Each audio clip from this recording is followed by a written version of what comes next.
nemesis for your Rangers this season. And to be more specific, Nelson Cruz has been, leading the M's to 7 wins in 9 games that they've played. But the Rangers are rolling right now, riding a 7-game home win streak and charging into the playoff mix. And let's not forget tonight's starter, Cole Hamels. He returns to the mound, hoping to continue the Rangers' summer home cooking. Your Rangers welcome the Seattle Mariners next.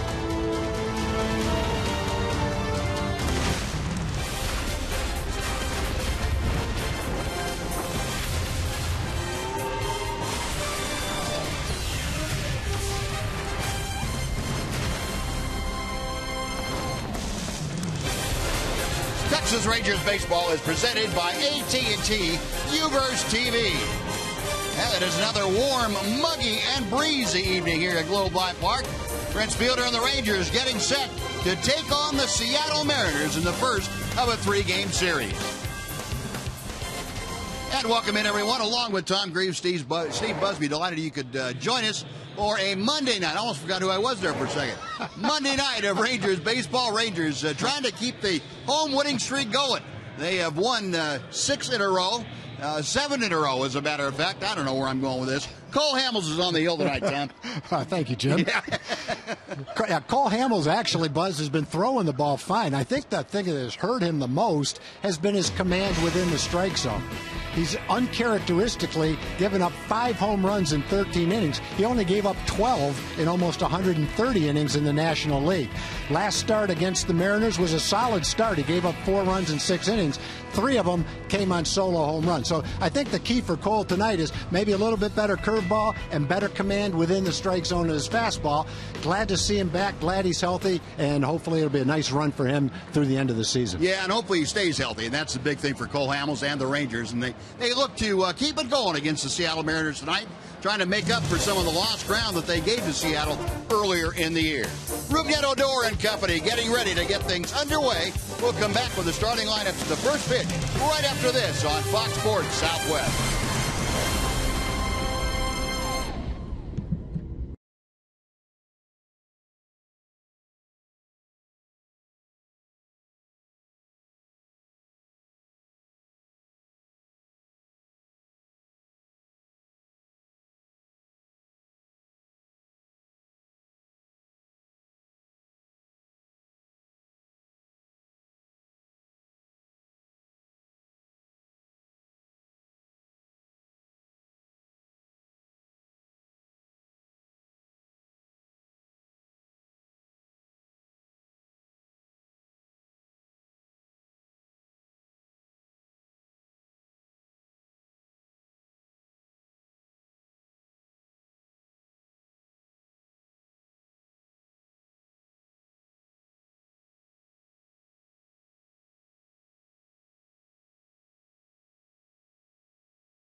brought to you by your Texas Ford dealers.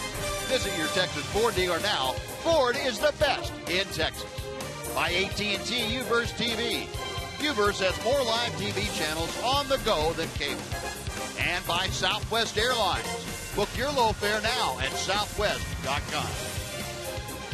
The breezy evening, Rangers getting set to take on the Seattle Mariners. Before we get things underway at Globe Life Park, let's head down and check in with Emily Jones.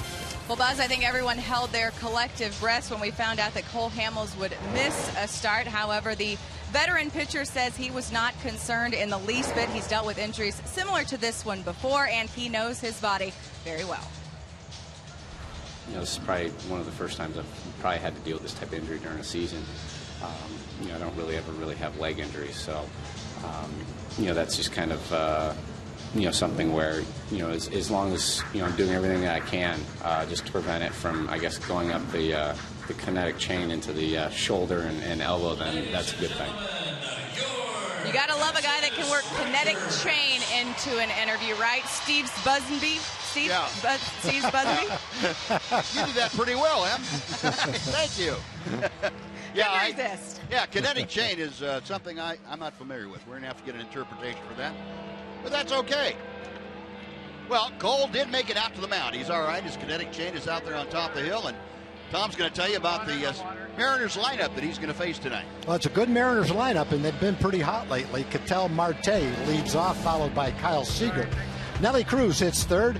He also has 36 home runs, which leads Major League Baseball. Robinson Cano bats fourth.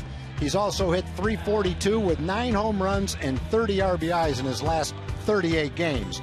Franklin Gutierrez with 7 home runs and only 83 at-bats bats fifth. Austin Jackson is sixth. Mark Trumbo hitting .307 in his last 34 games is seventh. Logan Morrison is eighth, and the catcher batting ninth is Mike Zunino. And that is the lineup that Cole Hamels will face tonight. The veteran left-hander is 6-8 on the season, but with both Philadelphia and with the Rangers. Test out that groin pull early in the ballgame. Get that out of his mind. It has to be there somewhere in his mind that, you know, that thing isn't fully well. And as soon as he gets that okay, and then he can settle back into pitching the kind of ball game that he hopes to pitch tonight. That's getting back to what he does so well, throwing a lot of strikes, getting ahead of hitters, and making it miserable for the opposition. And we'll take a look at the Ranger defense delivered to you tonight by Demontron RV. Ranger defense, 4-time Gold Glove winner, former Seattle Mariner. That's Adrian Beltre at the hot corner tonight. Mitch Moreland and Rougned Odor on the right side, with Elvis joining Beltre on the left, and Strasburger, DeShields, and Chu with Jimenez catching tonight. Again, Josh Hamilton out with that sore left knee. Underway with strike one. First pitch of the ball game to Ketel Marte, young switch hitting shortstop. So got a first look at Marte in the series in Seattle 10 days ago. Pretty good looking young man. He got his first RBI and against the Rangers in that series. It's fouled down. It's 1 ball, 2 strikes. 96 degrees at game time here this evening. One thing I found little high. Excuse me, Buzz. Go ahead. One thing I found with Cole Hamels is you get into kind of a routine watching pitchers. You might look away, look down at your scorecard, then look up for the pitcher when he's ready to pitch. With Cole Hamels, I found myself finding out that he's throwing the ball before I've looked up to watch him get ready to pitch. He works nice and quickly. Yes, he does. He does. Works quickly, throws a lot of strikes. And, you know, you hear a lot of pitches, and we've talked about it a lot, Tom, that feeling of tempo, of consistency of tempo. Hamels likes to work with a fairly fast tempo, and he's very comfortable doing that. Unfortunately, not every pitcher can do it, but he said, you know, for him to throw as well as he can, he has to keep that tempo up. Well, you know, this is another thing that people talk about all the time, position players, is how enjoyable it is to play behind a pitcher like that. Fergie Jenkins was like that. Had an opportunity to play behind him a few times. And in the National League back then, Jerry Koosman was like that. Loved to work quickly. And I think it makes you necessarily a better defensive player, but I think it makes you a little more alert when you're just as ready as the pitcher is.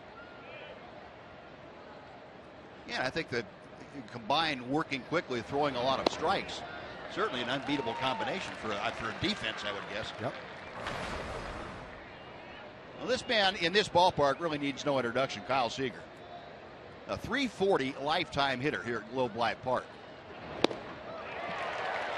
And Hamels, as he will do quite often, ahead of the hitter. 1 ball, 2 strikes. And not afraid to throw his changeup to a left-hand hitter. One of the better changeups going. It's rated in the top 3 or 4 in all of baseball. Call, strike 3. Well, that fastball following up the changeup. Seager completely locked up at home plate. That's kind of what we're talking about, command with the fastball within the strike zone. After fooling him with a changeup, he comes back with a very well-located fastball right at the bottom of the strike zone, right on the inside corner. Perfect pitcher's pitch that makes the hitter look back at the umpire, but nevertheless a good call by Bill Walke. The ball was touching the strike zone. No, 2 very quick outs here in the first. Here is Nelson Cruz. And we talked about over the weekend with Tampa Bay in town how hot Asdrubal Cabrera was in a fairly short sample, like 3 weeks. How about Nelly Cruz being that hot the entire year nearly? 36 home runs. That leads this league and whatever else there is, and he bangs one through the left side. He continues his hot hitting. Oh, we've talked about this when we play the Mariners this year. We've seen Nelly at his best as a Ranger, but he's never been better than he is right now. He's hitting even with more power, and he's a better hitter. He's a .320 hitter now. He looks like one. There's a low inside pitch. He rips that to left field. If he gets one on the other side of the plate, he'll rip it to right field. And if he gets one that's in his zone, he'll knock it right out of the ballpark. Yep. He's just in one of those zones right now. The only thing he can hope is that he hits it at somebody. So Cruz at first with 2 outs. Here's Robinson Cano, who maybe not equally hot, but also hot. Let's put it that way. Not as hot as Nelly Cruz is, but Cano done a lot of work to get that batting average up to .274 now. He's hit well over .340 for the last month and a half to do that. 2 for 9 against Hamels. Home run mixed in there. Cole, a check at first, the 0-1 pitch. Poked out to Elvis at short. He will go to second, and just ahead of the sliding Nelson Cruz. Steps on the bag, that'll do it. No runs a hit, 1 left. Mariners gone in the top of the first after a half inning. Mariners nothing, Rangers coming up.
I'm going to tell you about the Southwest Airlines Rangers batting order.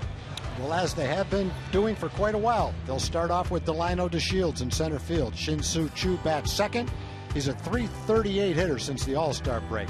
Prince Fielder is third. Adrian Beltre has hit in 5 straight games with a .421 average over that time. Mitch Moreland is fifth. Elvis Andrus is sixth. Rougned Odor at second is seventh. Chris Jimenez, 2 home runs, 8 RBIs in 9 games with the Rangers, bats 8th. And Ryan Strasburger had 3 hits and his first Major League home run yesterday. He'll hit 9th and play left field. And Jeff Bannister putting that lineup together. That lineup will face the 23-year-old left-hander or right-hander, Taijuan Walker. Walker, born in Shreveport, Louisiana, grew up in Southern California, and he is on a very good roll for the last couple of weeks. Fly ball to right off the bat of Delino to Shields. Nelly Cruz makes the catch, and that is 1 away. Walker using his curveball more effectively. That was a suggestion that was made to him. And since he started putting that into play more often, it's set up his fastball and changeup even better. He throws strikes consistently, so the Rangers will be aggressive early in the count. That's one thing that earlier in his career, Taijuan Walker did not do consistently, but now he is really pounding the strike zone, as guys like to say. And he gets Delino to Shields on just 2 pitches. Here's Shin-Soo Choo. First pitch inside for ball 1. Choo, a .245 average. 0 for 3 in the just few matchups he's had against Walker. 1 ball and 1 strike. Walker with that big slow curveball, the changeup, and a very live fastball that will reach the mid-90s. There's that big slow breaker. 1 and 2 to Choo.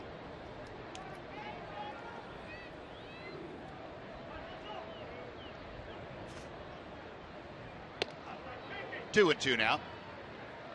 Walker, a very abbreviated windup. He'll go into almost a stretch position as he takes the sign, even when he's working from the windup. Very little movement.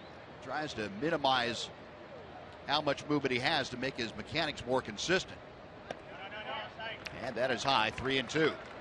No, with 1 out, Choo trying to get aboard. Prince Fielder, the Ranger DH, will be next. Walker with a payoff pitch. He's going to slice out a play down the left side.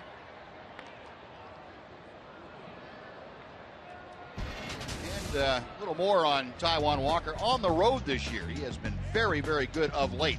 His last 7 away from Seattle, 5-0 with a .231 ERA. And averaging almost a strikeout per inning. Choo draws the 1-out walk. Shin-Soo eyeballing that pitch and trots on down to first. And third, the designated number 84, Prince Fielder. Now Prince Fielder will take a look at the Seattle defense this evening behind Taijuan Walker. Gutierrez, Jackson, and Cruz in the outfield. Robinson Cano, third among American League second baseman, that .990 fielding percentage. Morrison joins him on the right side of the infield. Marte and Seager on the left side with Mike Zunino behind the plate. Prince, a .323 average. Walker's only walked 12 in his last 14 starts. He was never really wild, but he had 23 walks in his first 9 starts. Well, I guess if anyone's going to work him for a walk, Choo would be your candidate. Yep. Choo or Delino, I guess. Zunino going to go out and have a chat with Taijuan Walker. Zunino and Walker spent a lot of time together coming up the latter stages of the Seattle minor league system. Of course, their highly touted catching prospect from several years ago, and Taijuan Walker, their #1 rated pitcher in their minor league system. They've gotten to know each other pretty well. 2-0 pitch at the knees, and it's 2-1. Fielder with 17 home runs. That's tied with Mitch Moreland for the team high. 69 RBI. See, this season, Prince Fielder, the second highest average still against right-handed pitching in the American League, .363. Softly hit. Cano can't get it. It's into center field. A base hit. Choo was going to stop at second, but he continued on around to third. That ball looked like it completely fooled Robinson Cano. Boy, that was a perfectly placed ground ball, that's for sure. Prince just reached out and tapped it. Wasn't hit very hard at all. You can see where Cano is, where the shortstop is. It's pretty much exactly right between both of them. Neither one of them can get to it. The Rangers have a man on third and only 1 out. Chance to pick up a run here in the first inning or more. Looked like Cano thought he had a fairly easy play on that till it took the second hop. Must have had some overspin on it. Huh? Yeah, could have. No, a walk and a single. Runners at the corners for Adrian Beltre. Base hit to left field. That's going to the corner. Chu scores. Fielder around to third. Into second with the RBI double. Adrian Beltre. The Rangers lead it 1-0. Nice to see AB on a roll. Yeah, and it's tough to know how his thumb feels and how it has felt over the last couple of months because he won't say anything about it. It just appears right now that it must feel a little bit better because I think he's able to swing harder and the ball's jumping off his bat a little bit differently than it was when he first came back with that thumb injury. Starting to look like Adrian Beltre at his best right now. That's a great sign. Well, and you had one more run producer like Adrian could be in the middle of that order and look out. So second and third now, still just one out. Here's Mitch Moreland. Inside, ball one. Take a look at our lows. Never stop improving feature. And we're talking about Adrian Beltre. The last 5 games, he's had 2 home runs, hit .421 with an 1137 OPS. The previous 6 games, not quite so much. An .083 average. So you look down at the Rangers winning 4 straight. 9 out of 12. A lot of that attributable to the middle of the order and Adrian Beltre doing the run producing. Mitch Moreland. The 1-1 pitch. Now 2-1. Rangers also on a pretty good roll with scoring early in ball games. 4th straight game with at least 1 run in the first inning. I guess with first base open, he'll be careful to Mitch. Set up a double play if Mitch does walk. Mitch, a solid run producer as well. Moreland lashing that foul. Security guard. Security guard. Good thing he's got some agility. Yeah. And a good thing he had a helmet on too, just in case.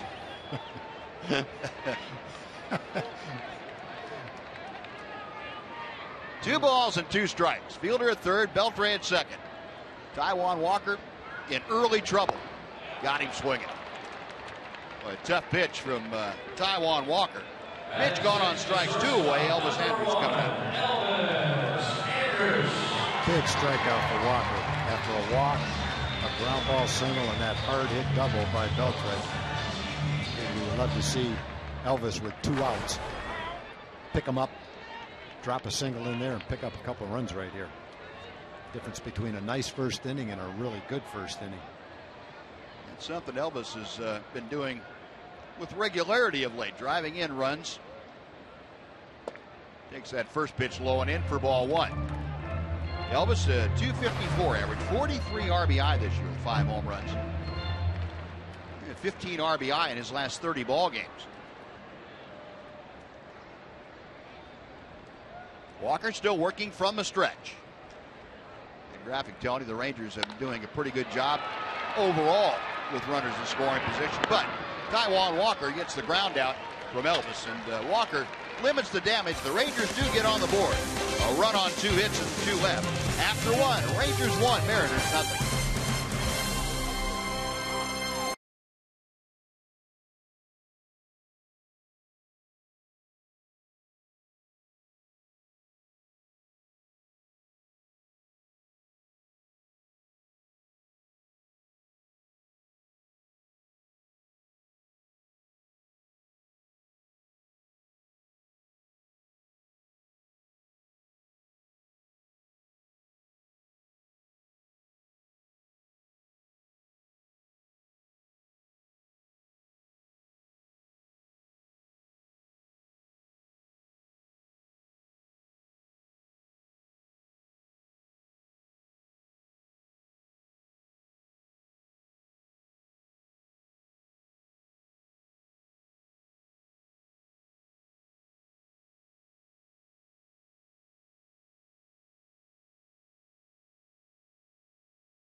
Just use hashtag Southwest Data Strong Fan, and you just might see yourself on one of our upcoming broadcasts. This is all brought to you by the good folks at T-Mobile. Show you the selection for tonight's ball game a little bit later on. Cole Hamels back to work, has a 1-0 lead to protect, and he deals a strike to Franklin Gutierrez. Hamels gave up just a single in the first inning. Gutierrez on a pretty good roll himself, had a multiple home run game in Boston. Seems like everybody did on both teams. That set two they had at Fenway Park. Mariners scored 21 runs in 3 games and came away with 1 win. That was an extra inning win. Gave up 45 runs to the Red Sox in 3 games. Hamels missing high with the breaking ball. It's 2-1. Hey, Gutierrez has been a force since he's been back. 89 plate appearances, 83 at bats. It's 7 home runs. See that second career multi-home run game for him in Fenway Park. 2 balls and 2 strikes.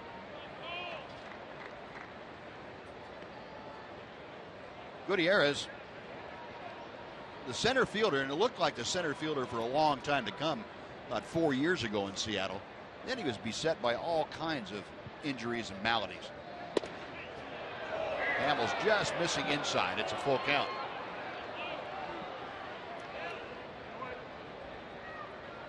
Gutierrez leading off the Mariners second. He'll be followed by Austin Jackson. Hamels to the wind, the 3-2 pitch. Got him swinging. Strikeout number 2, and that's how the second inning begins. And let's go over and say hello to Jim Knox. Oh, I appreciate it, Buzz. Earlier tonight, this was the scene around Globe Life Park. It is Japan-American Friendship Night. That's right. Plenty of festive activities going around Globe Life Park. Everybody having a good time, including Admiral Patrick Walsh. You got to throw out the first pitch. What was that like? Well, the catcher made me look good. Yeah. So I was pretty excited about it. Now, you also, Japan-American Friendship Night, very dear to you because your relationship goes back many years ago, right? It does. I had 34 and a half years in the Navy and spent several years operating with the Japanese Self-Defense Forces. Most recently in that experience was in response to the Great Eastern Japan earthquake in Tohoku. And what I learned was that when you make friends in Japan, you make friends for life. And the idea of being able to come back to Dallas, to retire here, and then to affiliate with my Japanese friends and colleagues was just an extension of a very fulfilling career for me in the Navy. There you go. Well done, and appreciate it. And now you're back in Dallas-Fort Worth, so you're rooting for the Rangers all the time. I am, right? and that's why I'm here. I brought my family. There you go. Okay, good seeing you, Admiral. Appreciate it. Enjoy the game. Buzz? All right, Noxie, thank you. And look at the Admiral's first pitch. It was a pretty good one. Chase Tingler handling that. Give him a strike on that one. Yep. 2 balls and 2 strikes to Austin Jackson. Call strike 3. Hamels, 3 early punch-outs as Austin Jackson caught window shopping. A lot of strikes, but I think more than a lot of strikes is a lot of quality strikes. Not much near the middle of the plate. Everything on the edges, lower part of the strike zone. Ball tailing and catching the corner. 2 away. Here's Mark Trumbo handling the DH chores. Trumbo had a home run against Hamels in that last start for Cole up in Seattle. Hamels gave up 3 home runs, 1 to Trumbo, 1 to Cruz, 1 to Cano. They were all solo blasts, but that was the difference in the ball game as the Mariners won that game 4-3. Inside corner, 1 ball and 1 strike. Trumbo, a .238 average with Seattle, 5 home runs, 19 driven in. Came over from the Arizona Diamondbacks first week of June. Tied him up with that inside fastball. 1-2. Another hitter who's seeing the same thing. Nothing in the middle of the plate. Mark Trumbo starting to turn things on offensively for the Mariners. Hamels standing right there on his fists. Remember, the home run that Trumbo hit was a pitch out over the plate a little bit, and he drove it to just to the right of dead center field. Cole, filing that away in his memory banks, hasn't given him anything he can take the other way. Up and by it. And Cole Hamels strikes out the side in order. 4 strikeouts for Hamels, and there is your shutdown inning with an exclamation point. After 1.5, 1-0 Rangers.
Southwest is brought to you by your Texas Ford dealers. Visit your Texas Ford dealer now. Ford is the best in Texas. The Rangers leading 1-0. Rougned Odor starting off the bottom of the second. Bottom third of the Ranger order to face Taijuan Walker. Odor, after showing bunt, takes the next pitch high. 1 ball and 1 strike. Rougned at 269. 8 home runs, 39 driven in. Rougned a little bit of a downturn of late. Pops that pitch into shallow center. Marte, as the wind keeps it closer to the infield than otherwise would have been. That's out number 1. And the catcher, number 38, Chris Jimenez. Now the Ranger backstop, Chris Jimenez.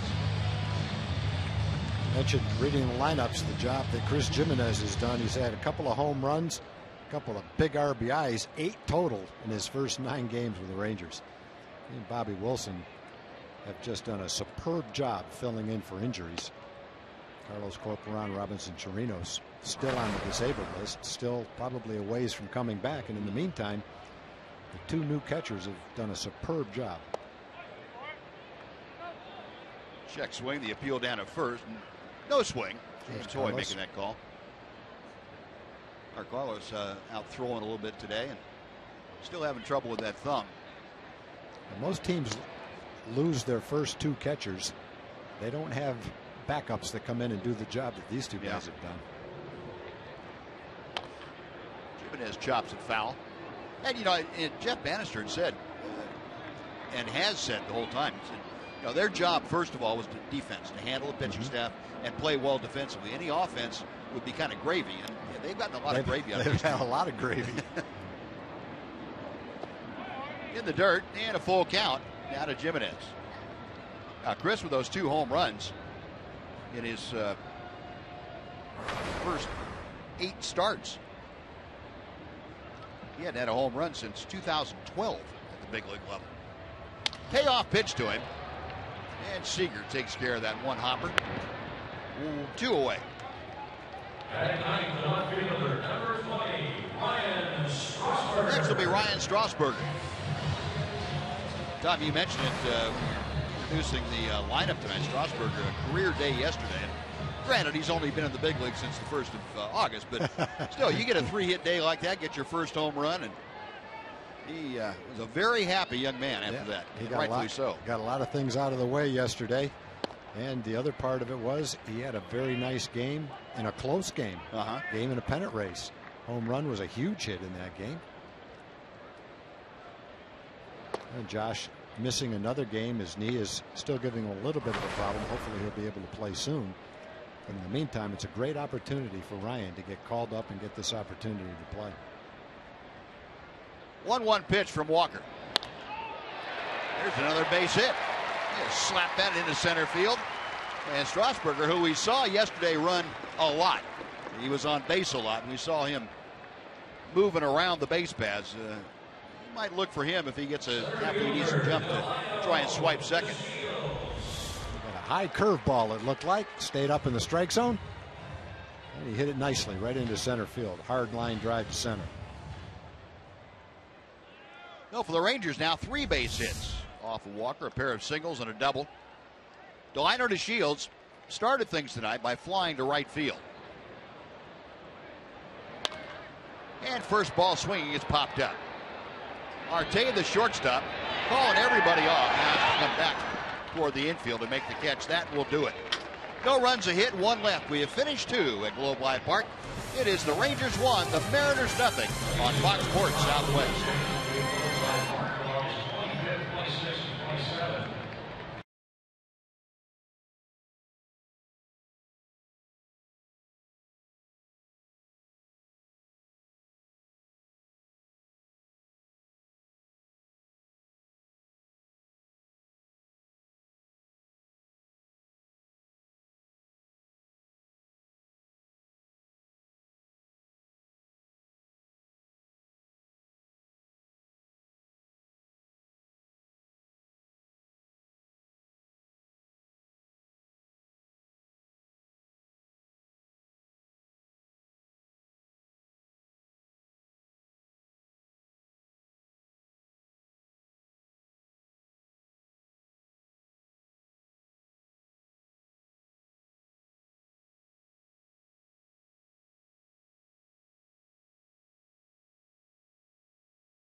Throwback giveaway. First 15,000 fans 14 and older will get a Giovanni Gallardo powder blue t-shirt thanks to Dr. Pepper, Albertsons, and Tom Thumb. Visit TexasRangers.com or call 972-RANGERS for your tickets. Cole Hamels starting off the top of the 3rd inning. Logan Morrison, Mike Zunino, and Ketel Marte will be the first 3 Mariners to face the Ranger left-hander. Cole with 3 consecutive punch-outs. Opening up this inning is behind now, 2 balls and no strikes to Morrison. Logan Morrison, one guy in the order for Seattle that has more than just a handful of at-bats against Hamels. 9 for 24 at 375 average. 2-0 pitch. 3 balls, no strikes. Maybe Cole reaching back into his memory banks for those at-bats that Morrison gave him some problems with. Overall, Morrison hitting at just .219. He does have a dozen home runs. 3-1 now. Morrison batting 8th will be followed by the catcher, Mike Zunino. dozen home runs this year. That's after 11 home runs all of last year. Foul back, and the count is full. Of course, as a matter of fact, hadn't hit more than 11 home runs until this year, since 2011. A career high 23. Well, he looks like a guy that should be able to hit some home runs. He's a big, strong guy. Yeah. A nice swing. Getting out of that open stance against Cole Hamels. The payoff pitch on the way. Inside ball 4. Hamels lost him. That is the first free pass issued by Cole. One on, nobody out. Mike Zunino now will come up. And before Zunino steps in, let's send it over to Dana Larson for a Mazda game break.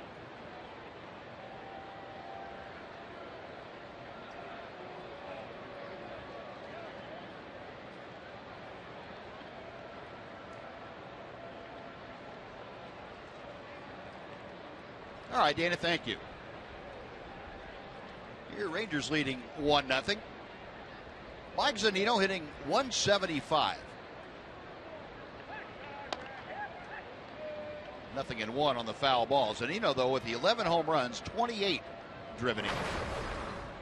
Well, Zunino will probably see a pretty good supply of off-speed pitches, change-ups, down, showing a little bit of an inclination to offer at those kind of pitches and try to keep a fastball away from the middle of the plate. He's got some power, but he's a dead fastball hitter or a hanging breaking ball type hitter.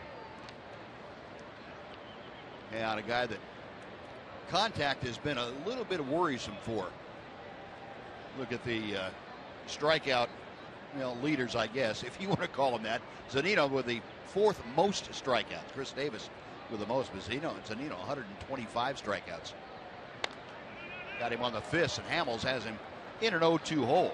Pretty good combination. Changeup and a fastball up and in. Those 125 strikeouts for Zunino, though, coming in just 331 at bat, so he's striking out better than a third of the time.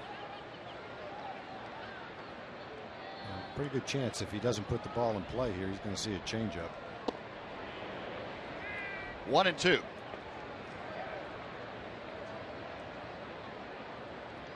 Fastball in. 2 fastballs in. Another fastball in, or nice little changeup down and away. We'll turn it over a little bit. Out there, get a double play. Beltre, Odor. Rugden just making the ball change directions. Well, that was not an easy double play. It wasn't a hard hit ball, but Adrian had to charge it, scoop it on a bad hop, throw it to Rugned, who's got a 240-pound runner bearing down on him because it's not a hard hit ball. Look at the hands on Adrian, and watch Rugned not give an inch, just come from down under, make Morrison get down, stand his ground and turn it. That was a nice play. And now Marte, a 2-hopper out to Elvis, so it turns out to be a very quick 1-2-3 inning despite the leadoff walk. Double plays, the pitcher's best friend. After 2.5, Rangers 1, Mariners 0.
Globe Life Park. And on Sunday, August 30th, the first 7,500 kids 13 and under will receive a Shin-Chu 2 batting helmet.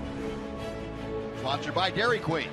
Head on over to TexasRangers.com or call 972-RANGERS to get your tickets. I'm having a little trouble with my tongue tonight. It's getting in the way. Gee, Merry Christmas. That all the time. Join the crowd. Now the Rangers coming up here in the bottom of the third inning. And it is Shin-Chu Chu. Drew a walk and scored the only run of the game so far. And he lines a base hit to left field. Chu taking that pitch the other way, just where Walker threw it. Chu hit it. Fourth Ranger hit of the night, a leadoff single. First time the Rangers have had their leadoff man aboard.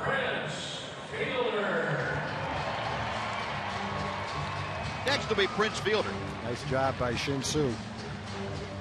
Kind of constantly talking about how he's turned things around after the All-Star break. Way over 330 since that time. That's one of the reasons why. His ability to go the other way with an outside pitch. And he's definitely got that in his arsenal, and it's pretty regular right now.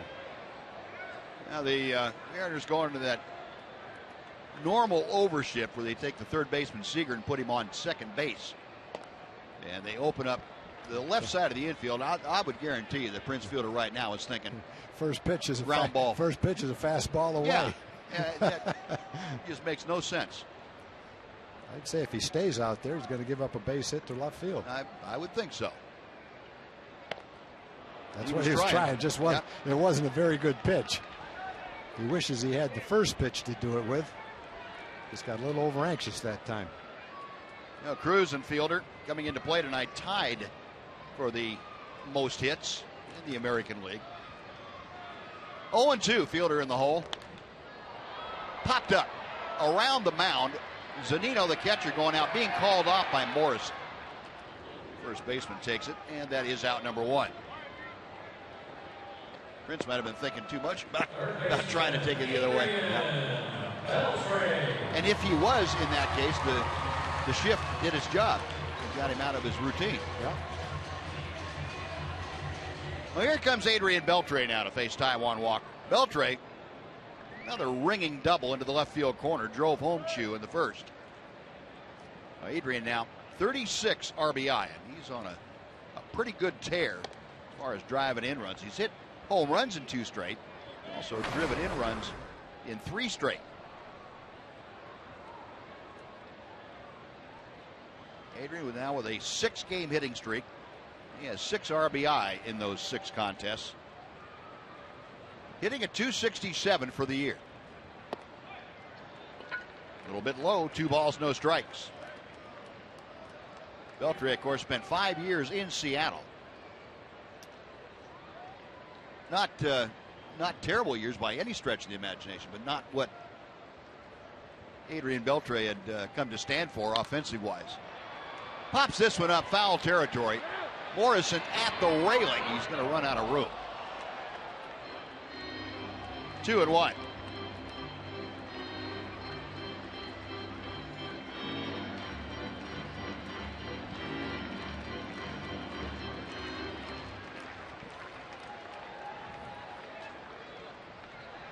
Beltre back to the plate,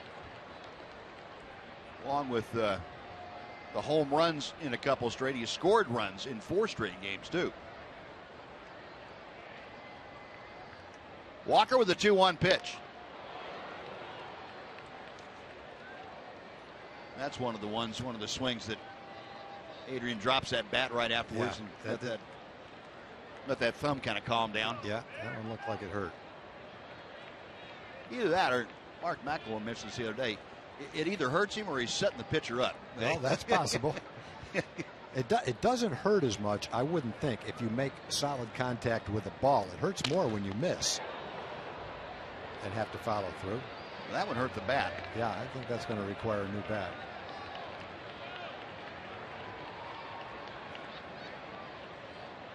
Yeah, Adrian didn't have a whole lot left of that in his hand. He gets a new piece of lumber, and we'll trade out the cushioning for that left thumb. Meanwhile, Taijuan Walker with a new baseball in hand. 1 on, 1 out here in the bottom of the third inning. Rangers leading 1-0. They have out-hit the Mariners 4-1 tonight. Rangers at home now getting closer and closer to that 500 mark. They come in at 26-29. They have won 7 straight ball games here at Globe Life Park.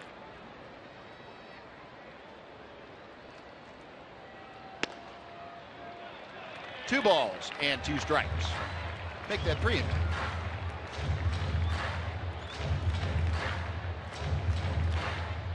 Beltre checking with Tony Beasley down there to see if Chu will be running on the pitch, so it doesn't catch Adrian by surprise.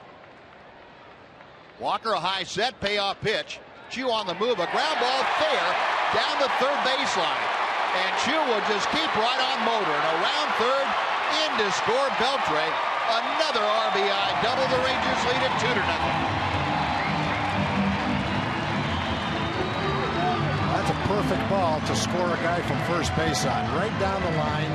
It doesn't hit the cutout and carry him back to the outfielder. Not hit that hard, so it goes slowly into the corner. The outfielder has to go all the way into the corner to get it.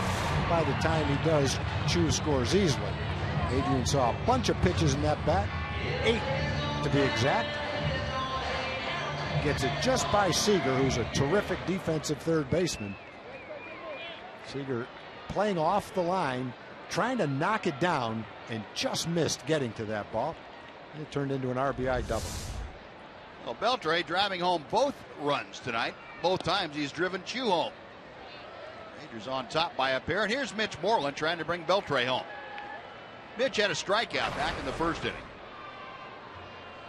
0 for 1. Moreland came in 11th in the American League in the batting race at 298. He has dropped down a point since then. Very high, 2 balls, no strikes. And Zunino again out to talk to Taijuan Walker. Well, the Rangers, this has been pretty typical of what's gone on here at home the last 3 or 4 series they have played in front of the home crowd. A very methodical, blue collar, I guess, like approach to whoever was on the mound. Yep. Taijuan Walker's been throwing the ball great. He's been pitching well on the road. Hasn't been walking a lot of guys, but Chu worked the walk and scored in the first inning.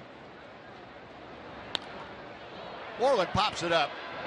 Zunino coming over to have a look, but the wind will push that back and into the seats. Boy, guy brought a glove, got the glove on it, just didn't stick in his glove. Nice try.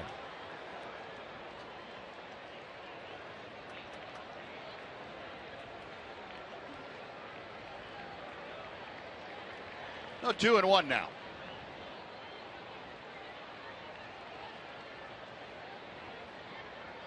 Zunino flashing the series of signs out. Beltre stepping off his lead at second.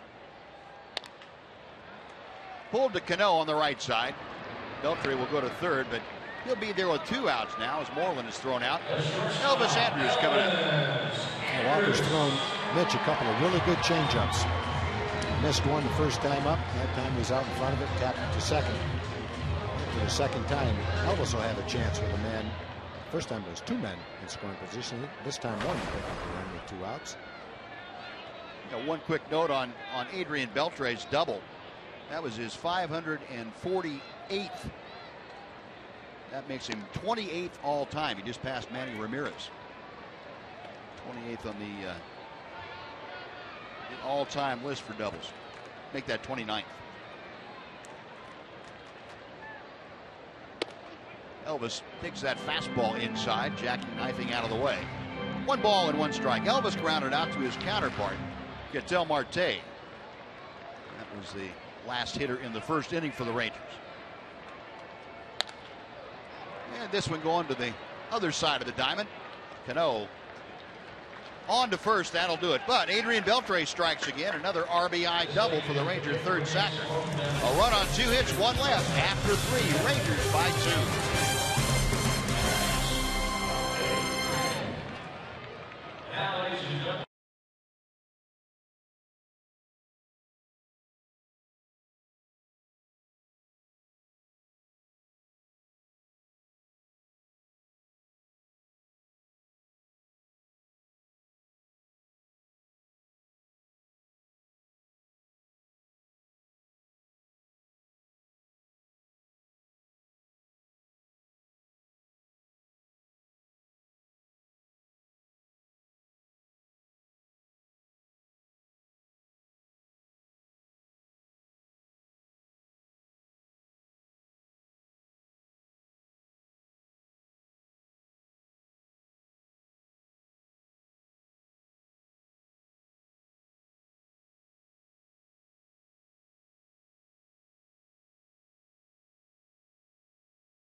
Sports Fan Express rolling in, and on board plenty of members of the Japan American Society of Dallas. All these kids having a good time at the ballpark tonight. Kumi, come here, real quick. Did you have a good time riding that bus or what? Huh? Yes. Was that good? Yes. All right. Who do you support? Who are you supporting out here tonight? Of course, the Rangers, right? Yes, sure. All right, guys. Have a good time tonight. Happy to be here? Yeah. There we go. All right, Bus. All right, Noxie, thank you.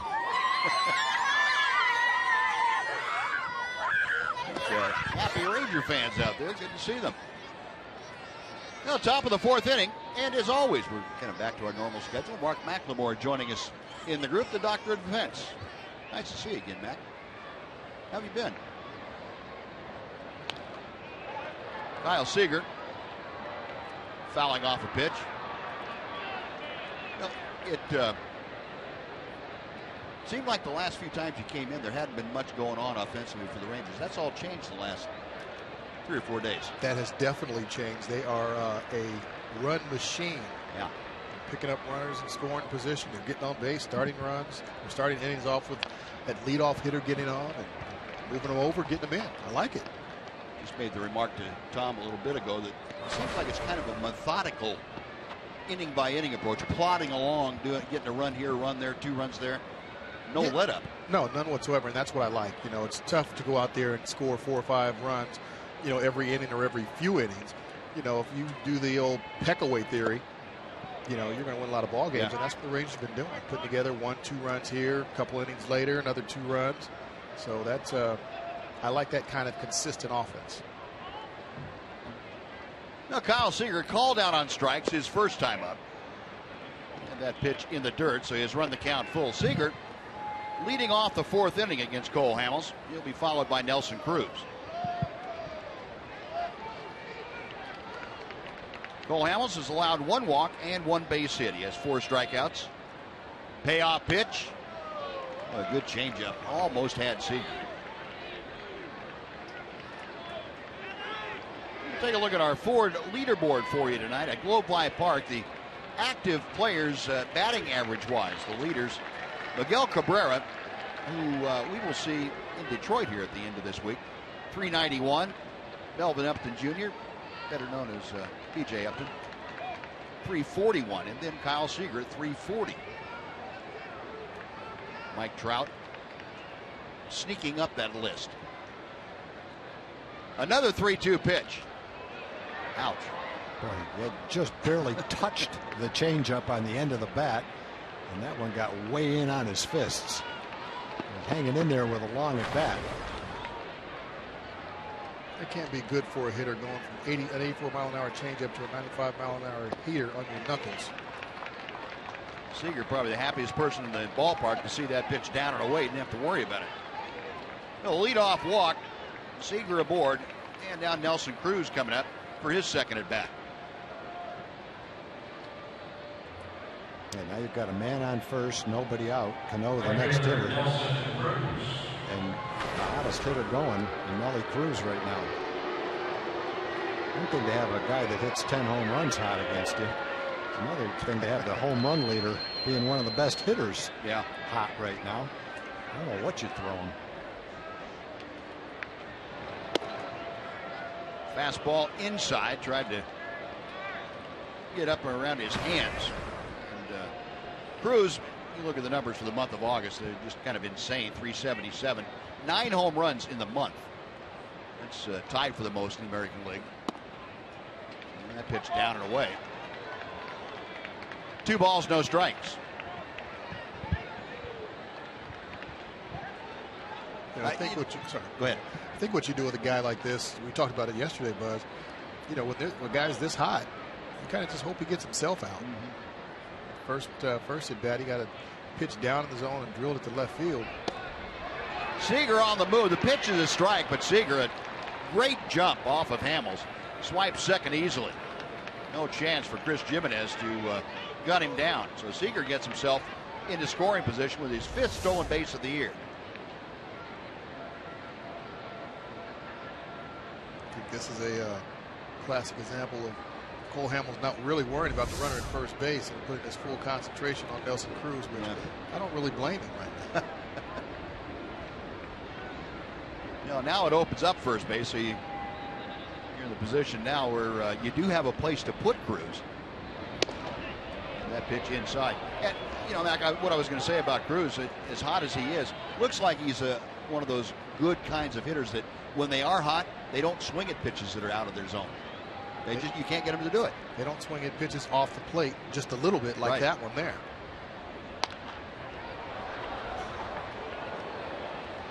Their eye just becomes that much better. And they've got a really good feel of the strike zone. That's why they're, hot. Yeah, I would say that qualifies as hot. 15 home runs in his last 24 games. Ties the team record. Ken Jr. had the same amount in that 24 game span back in '94. Inside and ball 4 puts Cruz aboard. So back-to-back walks open up the 4th inning, and it brings up Robinson Cano. Well, I'm sure if you talk to Cole, that he would say, okay, the walk to Cruz, that doesn't concern me. The walk to Seager, I get a left-handed hitter leading off an inning. That's the guy I have to go after and make swing the bat. Yeah, that's the guy you want to get, obviously, that leadoff hitter. You don't want to put yourself in a situation, especially when you're going through the middle of this lineup with these 3 hitters. Right.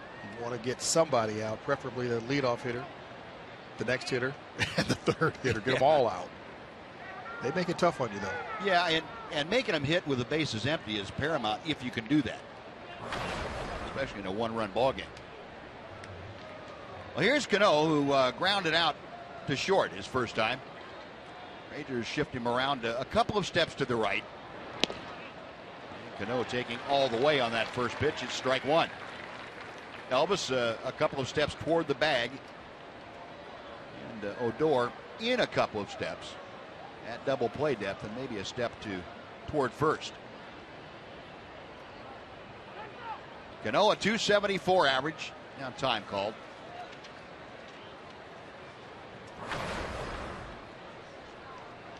The numbers we were talking about the last month and a half, 38 ball games.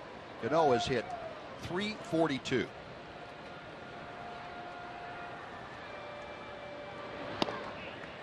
And Hamels going from one side to the other. Ahead, no balls, 2 strikes. So one thing he hasn't done, even though he has walked 2 batters, he hasn't thrown a pitch down the middle of the plate. Nope. He recognizes the power and the potential of this middle of the lineup, and he's not giving into it. He's still trying to carve up the corners. The 0-2. Got him swinging. Good breaking ball. Cano, a big out number 1. That is 5 strikeouts now for Hamels. That's a tough at bat. He painted the corners to get ahead, and then slurred up the breaking ball there and got Cano to swing at it. Well, you won't see Cano look like that very often. No, that takes a very good pitch to have him looking like that, especially with runners in scoring position. So after 15 pitches to the first 2 hitters, ending up in walks, a 3-pitch punch out of Cano. Now Franklin Gutierrez, who went down swinging, starting the 2nd. There's that changeup floating over the outside corner for strike 1. Well, it'd be nice if you could put the pitch tracks for every pitch that he's thrown, all 58 pitches. You'd see a lot of color all the way around the strike zone and not much in the strike zone. Yeah. Look pretty blank in the middle of the strike zone. Gutierrez a 310 average. The ones that are in the middle are changeups that they're exactly way out in front of anyway. Yeah. Gutierrez saw back-to-back changeups. Pretty good production from Gutierrez this year with runners in scoring position. 300 hitter. He's got Seager at 2nd, Cruz at 1st.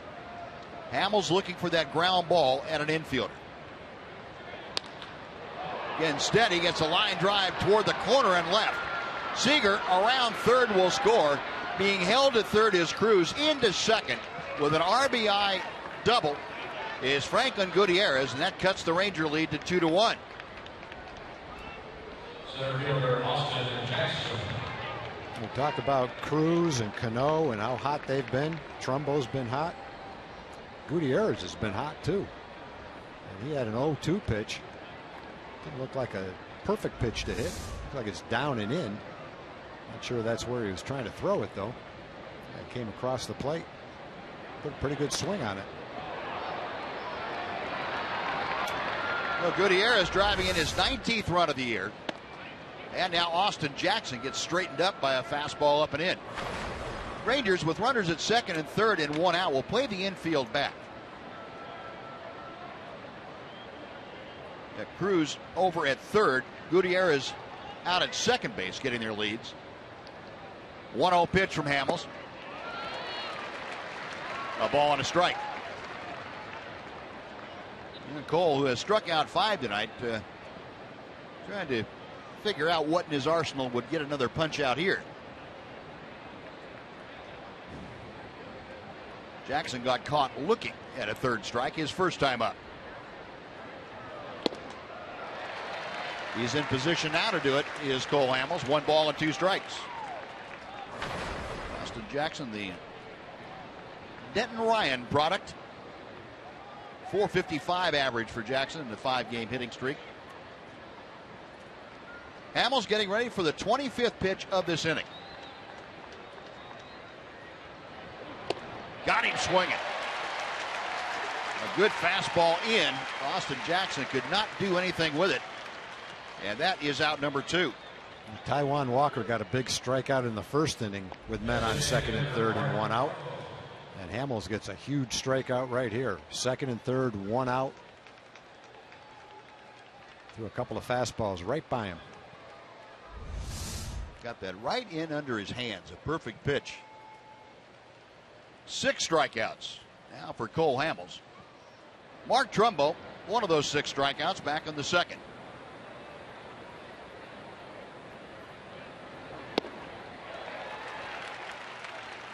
Nothing in 1.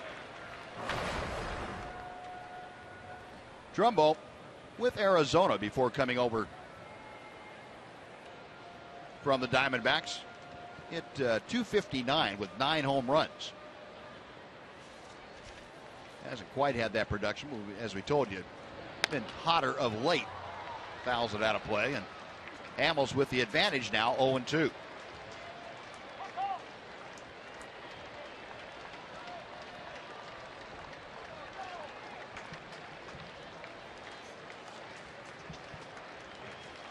Trumbo back in. Hamels studying the signs from Chris Jimenez. The 0-2 pitch. Out of play down the right side. That was a pitch that Hamels was able to throw by Mark Trumbo the first time up. That high fastball out away from him. We'll see if he comes back on the inner part of the plate. Trumbo's had a devil of a time with these situations. Runners in scoring position this year. Just a 123 average. Another 0-2 coming. Over the mound, Odor at the bag. That'll do it. Well, good job by Hamels to limit the damage. The 2 walks set it up. Gutierrez the RBI double. Mariner strand 2. We'll go to the bottom of the 4th. 2-1 Rangers.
Fans who stick around after the game will be treated to a post-game fireworks show set to music highlighting the history of pop music.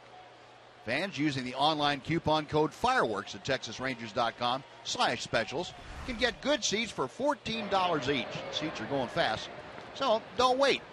Get online and get your tickets for a great show on the field and afterwards. Rougned Odor starting things off for the Rangers here in the bottom of the fourth, and Odor lashes a line drive foul back into the seats. Rougned popped out to short, his first time up there.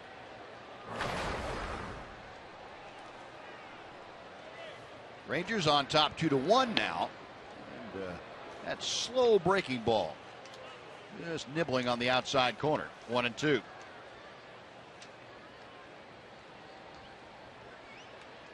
Walker working quickly, and Odor a little tapper. Walker can't find the handle, and Odor is going to be safe at first.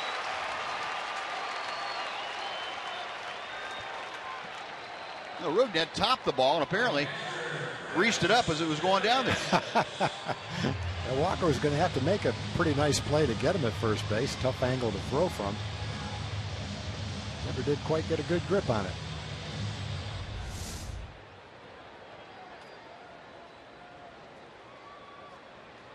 Thing must have hit an oil slick right there just before Walker picked it up.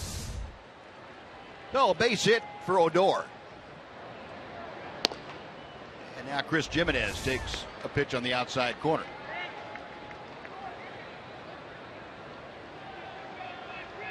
Whoop.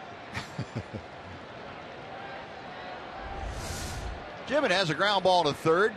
Back in the second inning. Rangers now with 6 base hits off of Walker. Fly ball toward the line.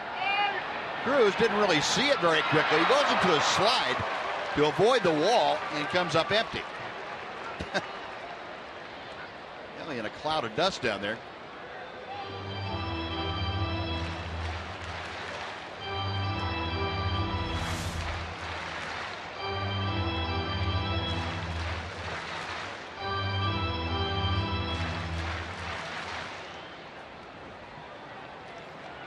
That's a wall that Nelly Cruz has become very well acquainted with over the years. No balls and 2 strikes.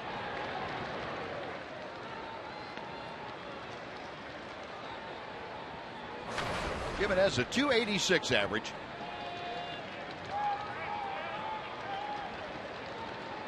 Walker a look over his shoulder at Odor. Nice stop by Zunino.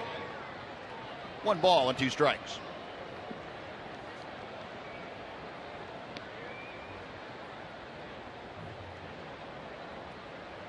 Taijuan Walker reaching the 60 pitch mark here with nobody out, 1 on in the 4th inning.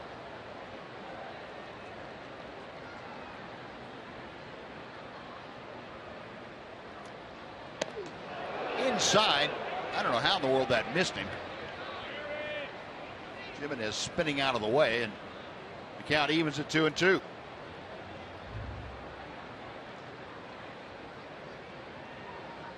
Jimenez, one of those guys that reacts to the ball, and I was one of those guys too. So I never understood a guy that can be in the box, see the ball coming at him, and then just lean into. I know. Lean into it, or something. I couldn't either.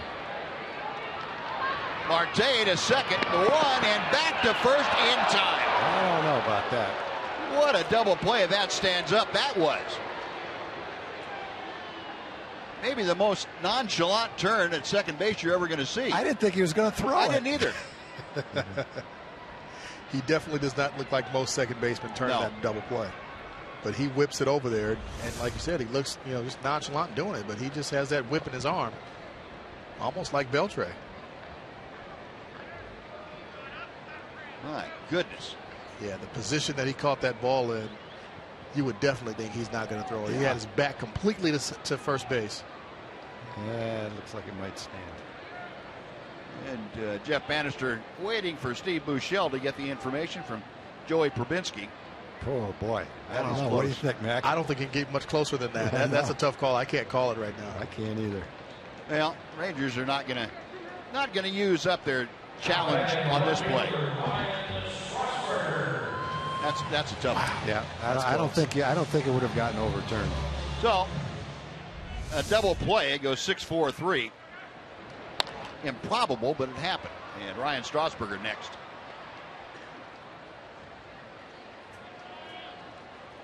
Strasburger continuing his hot streak. He is now 4 for his last 5 times to the plate. He singled into center field with 2 outs in the second.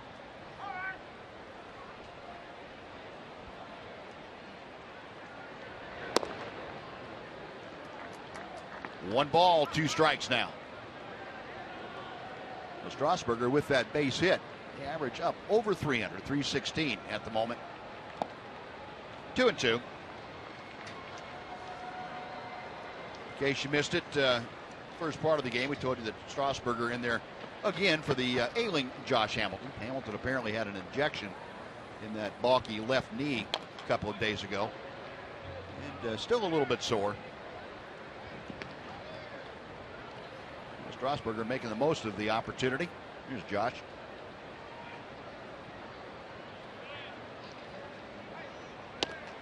Outside, 3 balls, 2 strikes. Strasburger trying to extend this 4th inning. The liner to Shields is in the on-deck circle. Now the payoff pitch. Got him swinging. Went up the ladder. Strasburger couldn't climb that high. Rangers get a hit, but the double play took care of it. We finished 4 at Globe Life Park. It's the Rangers 2 and the Mariners 1.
Brought to you by Southwest Airlines.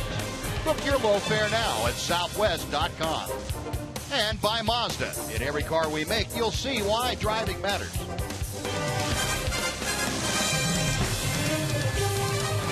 Now we move to the top of the 5th. Rangers on top 2-1. Cole Hamels now will face Logan Morrison to start things off. Mike Zunino and Ketel Marte to follow. Outside corner for strike 1. Morrison drew a walk as he led off the 3rd inning. It's one of 3 walks issued by Hamels tonight. Cole has also struck out half a dozen. Base hit to left field. Boy, Morrison gonna feel like he owns Cole Hamels. Doesn't matter what league it's in, what ballpark it's in. 1 for 1 tonight. Now that's his 10th career hit against Hamels. And Mike Zunino will be next. Zunino rounded into a double play his first time up.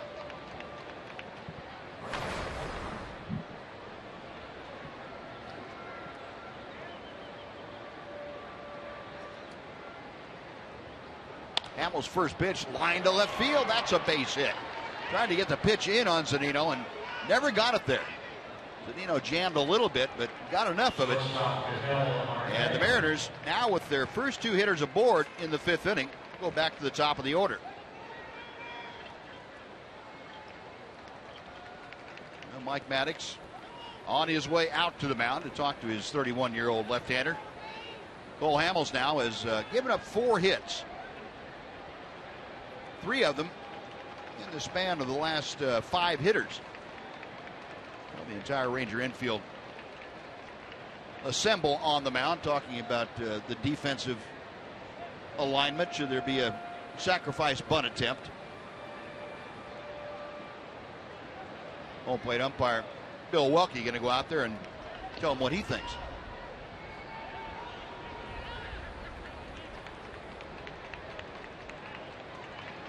Well, Mike dispensing all his instructions and information. Rangers now have all the bases covered for whatever's going to happen. Cole Hamels ready to go to work. Ketel Marte has hit a soft liner to first and grounded to short. Beltre and Moreland in, expecting the bunt.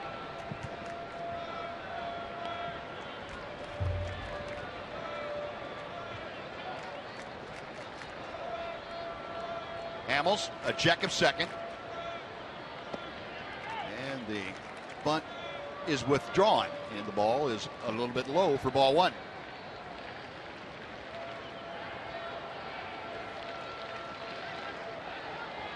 Rich Donnelly, third base coach, flashing the signs out. Marte understanding them. The bunt is down the third baseline. The throw to third, they get the force on the sliding Morrison. The wheel play was on. And Marte bunting right to Beltre, who did a great job of spinning and firing for the out at third. So, Mac, you're the hitter on the wheel play. What are you thinking right here? Don't bunt and take the pitch. Unless you've got 2 strikes on you, take that pitch. Because if you bunt it, you put it down. Where are you going to bunt it? First or third, and you've got the first and third baseman crashing. And this is what happens. So as a hitter, you see those corners crash. You either slash at the ball, swing at it, or don't bunt at it. Now, as a shortstop on that play, what are you doing so that he doesn't pick it up? Well, is there anything you can do to disguise the play? No, you can't, because as a shortstop, you want to stay on the right side of that runner at second base, and then as you break, that's when that's the pitcher's cue to go to the mound or to go to the plate with the pitch. So it's up to the hitter to catch it out of the corner of his eye. Absolutely up to the hitter. That's all on the hitter. And Marte is a young player. His first time in the big leagues. Doesn't quite know that yet. He's probably not seen that in the minor leagues, and if he has, the pitcher probably didn't throw a strike. Now Seager loops one into center. That's down for a base hit. The throw coming to the plate, and not in time, as Zunino able to slide in ahead of the throw from Delino to Shields. And Kyle Seager continues his hot hitting as he has throughout his career here at Globe Life Park, and ties this ball game at 2 apiece.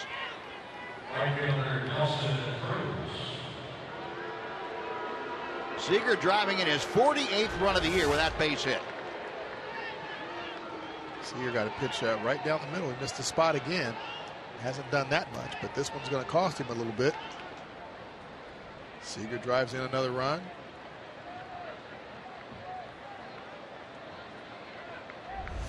Well, the Mariners with 1 in the 4th, now 1 in the 5th, have caught the Rangers at 2, and they have Nelly Cruz at the plate with 2 runners on and just 1 out. Cruz has singled and walked. Nothing in 1. Cruz trying to expand his strike zone a little bit there, to maybe a little over anxious.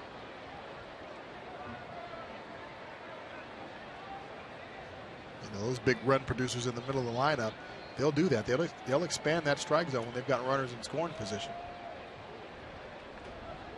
And a little turnaround to see where Ketel Marte was at second.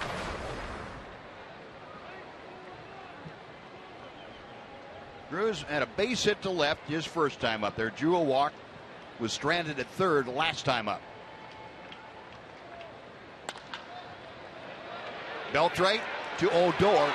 Back to first, a double play. Second double play of the night turned by the Rangers, and that was a big one. It's Cole Hamels and the Rangers off the field. The Mariners tie it. They get a run on 3 hits, but strand 1. Halfway through the ball game, Rangers 2, Mariners 2.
.500 kids 13 and under with a back-to-school backpack.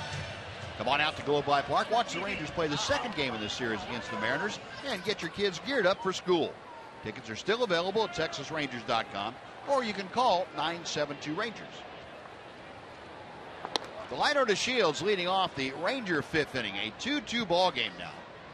Rangers have scored in each of the last 2 innings. And Delino 0 for 2 tonight. He has flied out and popped out. Walker drops that big, slow breaking ball in. 0-2.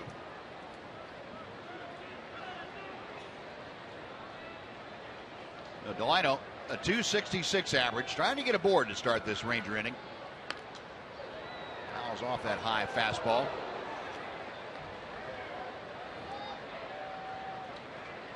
DeShields a 6-game hitting streak coming into play tonight. 7 for 20 over those 6 ball games with 5 runs scored. He's also walked 4 times. And Walker gets him for the strikeout. 1 away, and Shin-Soo Choo coming up. Go back to the inning double play, and back to kind of like what you saw from Rougned Odor. Definitely love what I'm seeing from Odor turning these double plays now. He had a similar one early in the ball game, but he gets this ball here, and the runner Seager is on top of him. But one thing that Odor is doing now is he's throwing from down underneath to get that runner down so he can continue the double play and just get that leg in the air. He doesn't get taken out. He still gets something on the throw to complete that double play. And that was very difficult because you've got a runner at second base, and if Odor bounces it, that ball goes into, goes past Moreland, and that run scores. So he did one earlier in the ball game, came from underneath, got that runner down, still got a lot on the throw, and made a perfect strike. And earlier in the year, what he was doing, he was trying to throw that ball straight over the top. And that's tough because that gives that runner an opportunity to take you out, put you on that left field wall out there. So going down underneath and making that throw from there is exactly what you've got to do. Chew a little topper down the first baseline. It's foul. 2-2.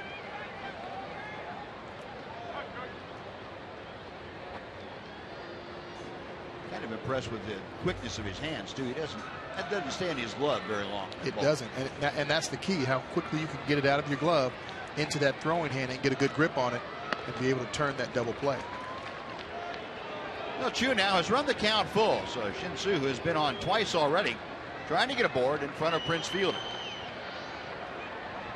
Payoff pitch from Walker. Cano, as only Robinson Cano can do. 2 gone. Now before Fielder comes in, let's send it over to Dana Larson for a Mazda game break.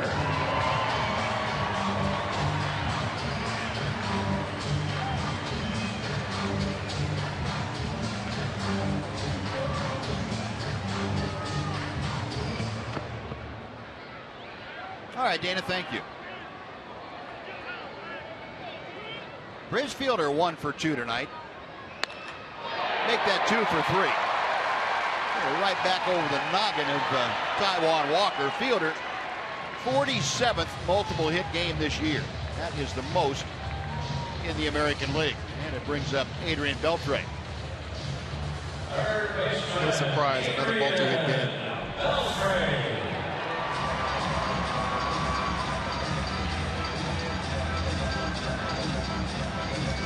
Beltre, who has had 2 RBI doubles tonight.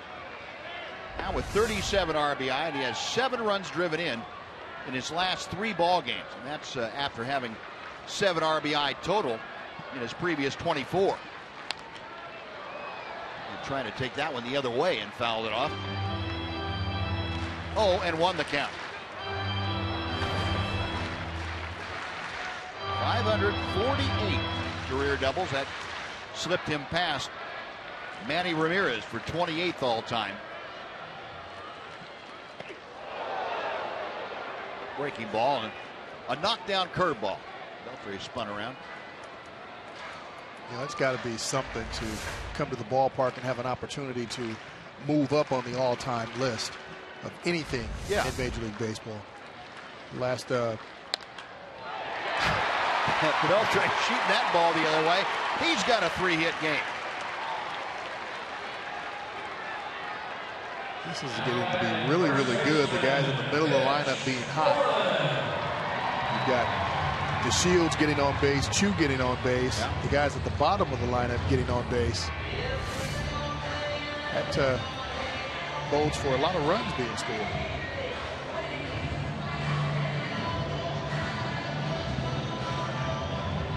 He is so good at this. He's got that right side basically open. First baseman Morrison's holding a runner on, and Beltre does it with the best of them. He shot that ball that way. Took an inside pitch, inside outed, took it right to right field for another base hit. Well, Fielder at second, Beltre at first, 2 outs. Mitch Moreland has struck out and grounded out, trying to get the Rangers back on top.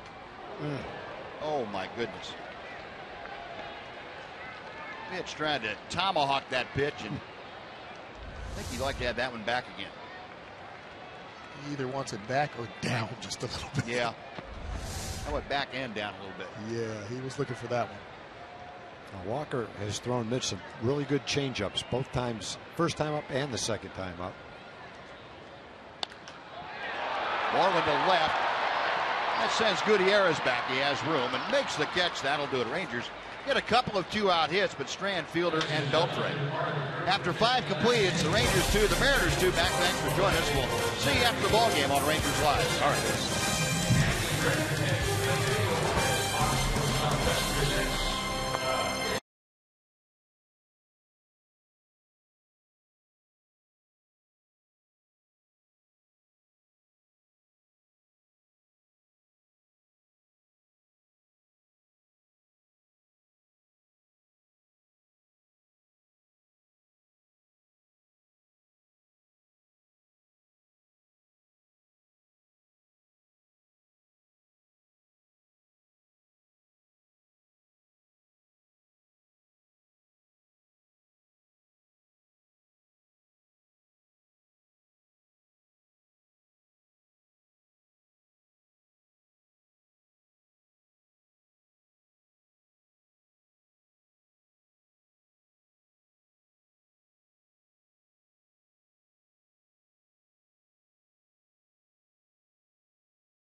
ballpark tradition. The next Dollar Hot Dog Day takes place this Wednesday. Rangers take on the Seattle Mariners in an afternoon ball game. Head on out to the ballpark. It's a midday matinee affair. Get a tasty lunch of dollar hot dogs and watch the Rangers and the Mariners. Visit TexasRangers.com for tickets, or you can call 972 Rangers.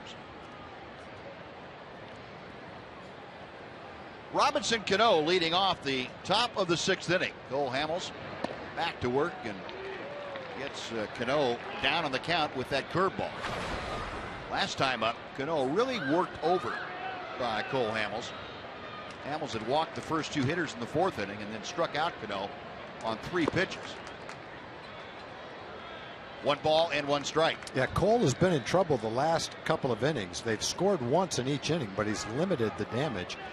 He struck out Austin Jackson with men on 2nd and 3rd and 1 out. Got Trumbo on a ground ball to end the 4th. Only 1 scored. Then in the 5th, got Cruz to hit on into a double play with a couple of men on. Well, it could have been worse in the 4th and 5th, but a good job by Hamels working out of jams both times. And we want to remind folks too that this Seattle team has been swinging the bats pretty well. They have. It's a team that put up 21 runs the last 3 games. Got him swinging. Well, that is doing a job on Robinson Cano. Back-to-back strikeouts of Cano. 7 for the game now for Hamels. 1 gone. Well, Cano's hit 300 the last 6 years. He's a good hitter and he's hot right now. But these last two at bats, Hamels has worked him over a different way each time. Yeah.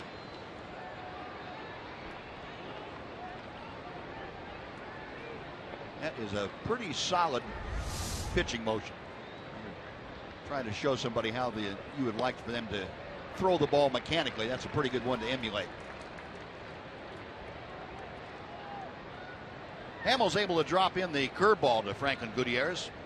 It is 0-1. Gutierrez had the RBI double back in the 4th inning. They got the Mariners on the board for the first time. 0-2. Gutierrez hit that low inside fastball for the double and RBI in the 4th. Couldn't catch up with that high fastball for strike 2. Now you're kind of in a bind. You saw a big slow curveball and then a high fastball.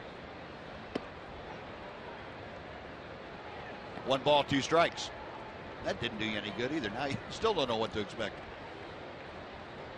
Yeah, I wouldn't expect a fastball down and in this time. I don't think Cole was trying to throw it down and in the time he hit it. That just came to a location he wasn't aiming it for. 2 balls, 2 strikes. Yeah, I think that one that Gutierrez hit, he was trying to throw a backdoor cutter, I think. And he started it out too much on the plate.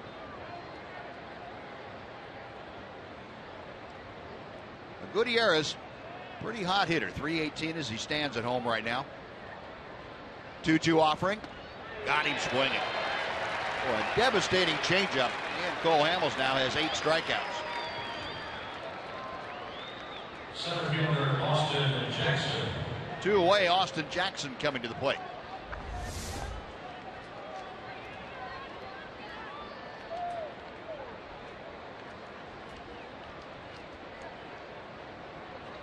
And just in case you were just getting on the fastball and curveball here, I got something else for you. Jackson, first ball swinging, lazy fly ball to right. Chu camps under it, and that'll do it. A very nice 1-2-3 inning for Cole Hamels with a couple of strikeouts. 10 pitches in the inning. We'll go to the bottom of the 6th, tied at 2.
by Sonic. Tonight's jackpot is worth $200 and dinner for two at Sonic Drive-In. If a Ranger hits a home run during this inning, Joe Freitas of Gordon, Texas, will win $200. And if a Ranger hits a grand slam this inning, Joe is going to win $25,000. You can register at any participating Sonic restaurant. Elvis Andrus, Rougned Odor, Chris Jimenez, the first three to do the swinging against Taijuan Walker. And Elvis takes strike one. Walker's got a nice assortment of pitches. 92 3-mile-an-hour fastball, a little cut fastball around 90 miles an hour, change up around 85 miles an hour, and a good curveball. He's a young 24-year-old kid that's not just a power guy throwing it as hard as he can. He's pitching out there and has been. And Elvis got a breaking ball that stayed up, wrapped it into left field for a leadoff single. He's pitching and Elvis is hitting. Yep. Well, one on, nobody out. Let's go down to Emily Jones.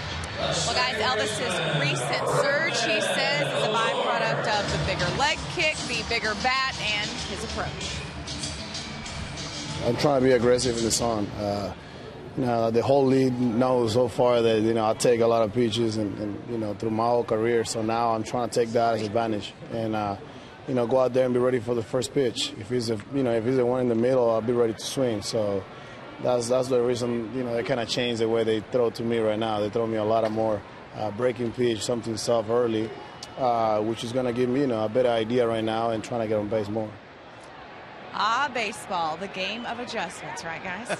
Yeah, Elvis shouldn't be giving away his secrets. Yeah. A lot of the way the video scouting is done today, that probably is going to work its way into the next group of pitchers. Yeah, I guess the other side of it is, Buzz, people that are doing video scouting know exactly what Elvis is saying anyway. Exactly. Odor, a good bunt down the first baseline. And again, Walker not able to get a handle on it. Odor topped one down there last time with a full swing that Walker let slip away. This time a bunt.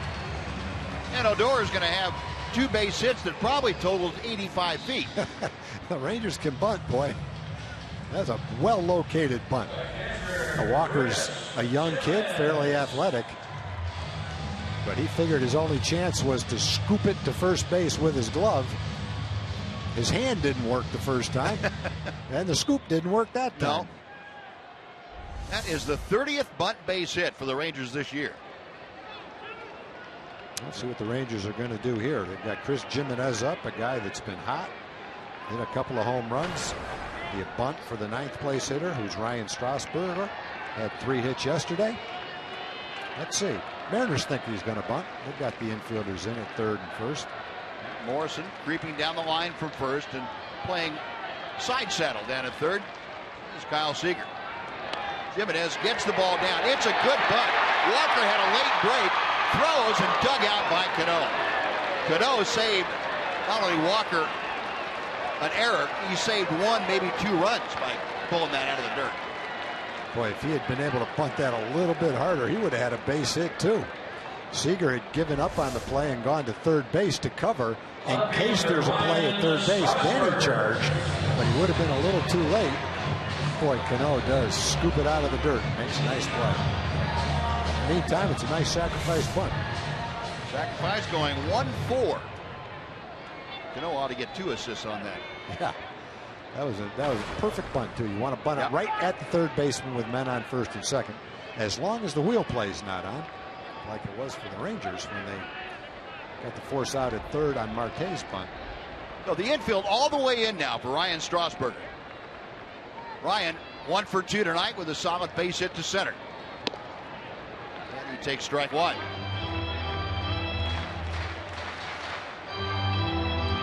Ryan checking with Tony Beasley down there at third. Beasley flashing the signs out. Elvis Andrus, the runner at third. And Rougned Odor receiving those signs. Strasburger with that wide open stance at the plate. Now Zunino going to go out and have a chat with Taijuan Walker. We'll take you back to yesterday. AT TEX U-verse rewind. Ryan Strasburger, his first Major League home run. A bolt into left field bleachers. 362 feet for Strasburger.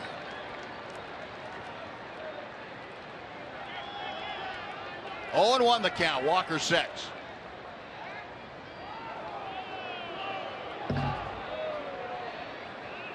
Odor knows there's nobody around him, behind him anyway.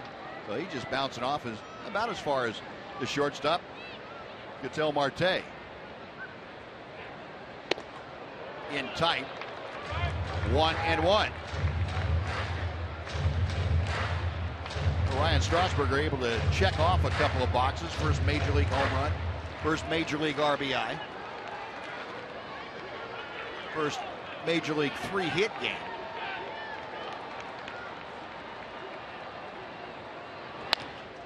Out of play, 1-2. And now trying to check off his first Major League multi-RBI hit.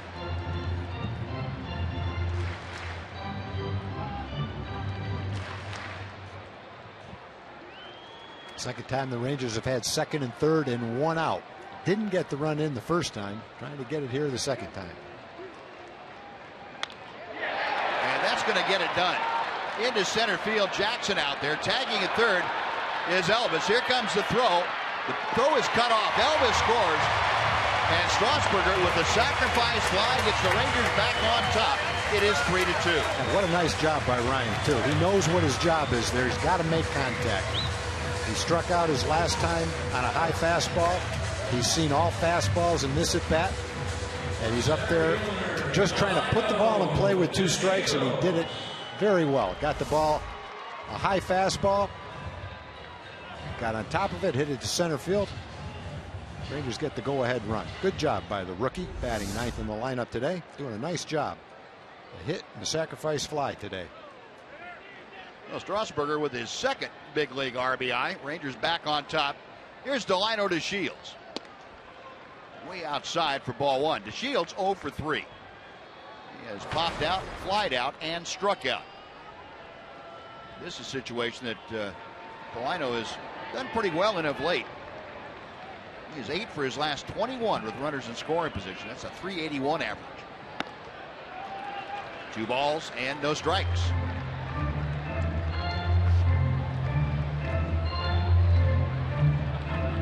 Rangers 3 runs on 10 hits against Taijuan Walker. Mariners 2 runs on 5 hits against Cole Hamels.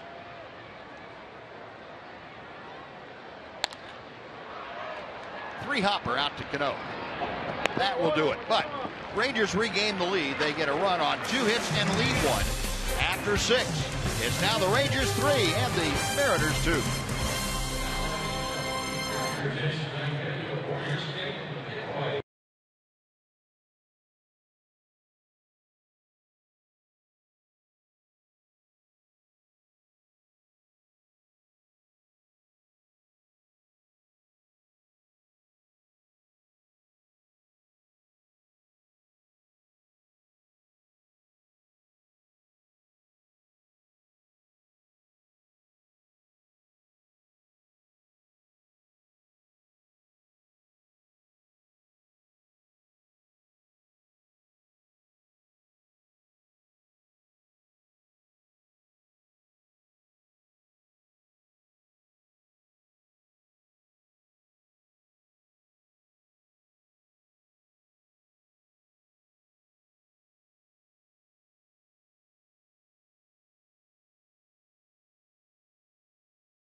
They got it started for the Rangers. In the first inning, an RBI double drove home Shin-Soo Choo. Next time up, same result. And Beltre again, the RBI double, Choo scoring. Franklin Gutierrez brought the Mariners back with a fourth inning RBI double of his own. But then Ryan Strasburger in the sixth, able to capitalize on a high fastball, a sacrifice fly, scoring Elvis Andrus with the go-ahead run. And that's where we are right now, as Mark Trumbo starts off the top of the seventh inning with a solid base hit to left. Yeah, luckily he didn't get up in the air. It looked like Cole got his changeup belt high and out over the plate. And Trumbo jumped on it. He's trying to keep this ball down and away, and it comes right into the middle of the plate. But it's only a single. That is the sixth Mariner hit against Cole Hamels tonight. One on, nobody out. Logan Morrison has walked and singled. Morrison, a longtime nemesis, as we've been telling you, Cole Hamels. Outside goes pitch number one. Morrison hitting at just .221. 12 home runs, 37 driven in, and he's done a very good job, very solid first baseman for the Seattle Mariners. Hamels being asked to make the throw over to first, which he does. Saw Chris Jimenez flick that thumb out as he was given the signs. That generally means give me a throw over to first base so I can see what everybody's doing.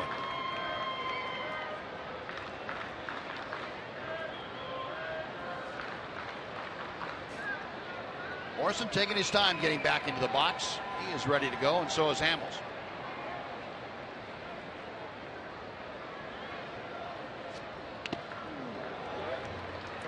One ball and one strike. Morrison kind of shaking his head.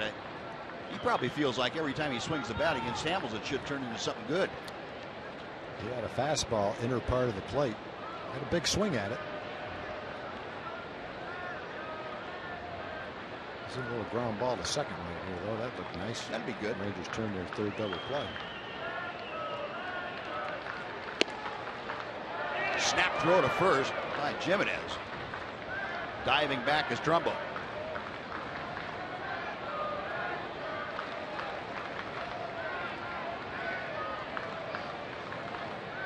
Morrison earlier in the year had a career best 16-game hitting streak.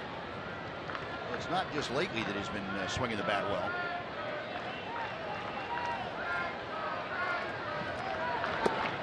Takes that pitch low and outside. Count is now 3-1. Morrison with the advantage in the count, trying to get aboard to join Mark Trumbo. Mike Zunino, the catcher, is in the on-deck circle. Cole Hamels trying to protect that 3-2 Ranger lead.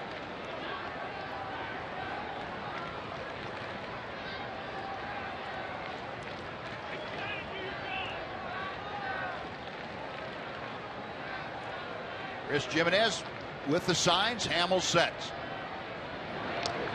Inside, that is ball 4. Well, Morrison draws the walk. First and second, nobody out. Zunino coming up. That's a fourth walk issued tonight by Cole Hamels. Well, Mike Maddox thinking about going out there and thought better of it. Instead, he's going to get a little action going in the Ranger bullpen. Hamels now up over 90 pitches, 93 after that last one. Well, the Rangers pulling it in at the corners. And now we're going to get a pinch runner for Trumbo out at second base. It'll be Brad Miller. Brad Miller will come off the bench and take over as the pinch runner. He'll be carrying the tying run as the runner at second. So Trumbo removed in favor of Miller.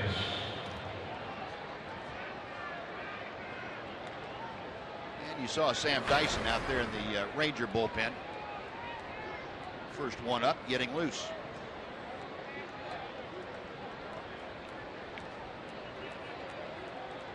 Well, Zunino steps in.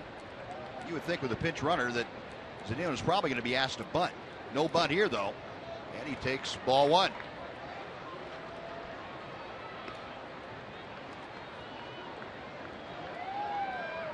Cole Hamels, after the leadoff single to Trumbo, having a little trouble locating the strike zone. Zunino 1 for 2. A ball and a strike on the foul tip. Zunino had a base hit his last time up on a fastball that he hit to left field. That was a pretty good changeup right there in a pretty much a fastball count. Way out in front of it. Did hit into a double play with a man on in the third inning and nobody out. This time he's around to bunt. Gets the bunt down. It's a good one as Jimenez has only one play. That's Odor covering. Zunino, after being given one shot to maybe drive one into a gap, gets the sacrifice down. Runners at second and third now. One away for the top of the order.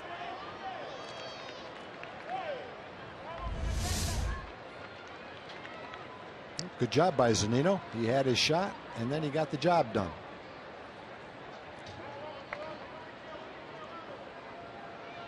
So 2-4 on the put out on that sacrifice. Now the Rangers and Cole Hamels will try to pitch out out of a second and third one out jam. Each team has had a couple of them. Adrian Beltre trying to kibitz on the conversation. Rich Donnelly talking with the pinch runner Brad Miller. Hamels will work from a stretch. Ketel Marte, the leadoff man, swings right through that pitch for strike one.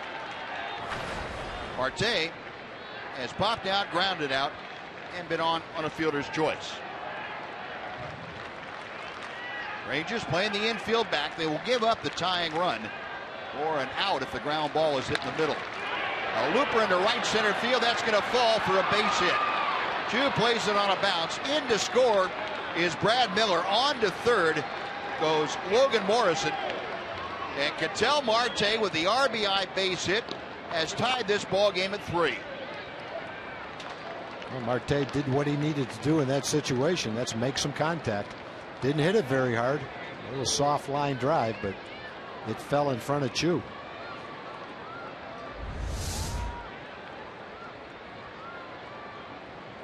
Like that ball carried a little bit further than what Shin-Soo Choo is reading it off the bat. He kind of backed off it, and it looked to be pretty close to within his reach. Playing it safely, gets the ball back in. Now runners at first and third. Still just one out. Mike Maddox trying to give Cole Hamels a chance to refocus. Kyle Seager is the hitter. Now batting third baseman Kyle Seager. I guess you could say, well, you'd like to have somebody besides Seager at the plate, but the choices aren't real good. You got Nelson Cruz and Robinson Cano after that. Yep, Seager's obviously a very good hitter. One thing he has done, though, he's hit into 14 double plays, so that's what he'll be looking for right here. Try to make the ball sink, keep it down, get the ground ball, turn 2, and keep it a 3-3 ball game. Seager had an RBI single his last time up. That was in the 5th. Marte with very good speed at first, so Cole Hamels will need to be aware of that. Logan Morrison, the runner over across the diamond at third base. He has been on board all 3 times tonight, 2 walks and a single. He is carrying the go-ahead run.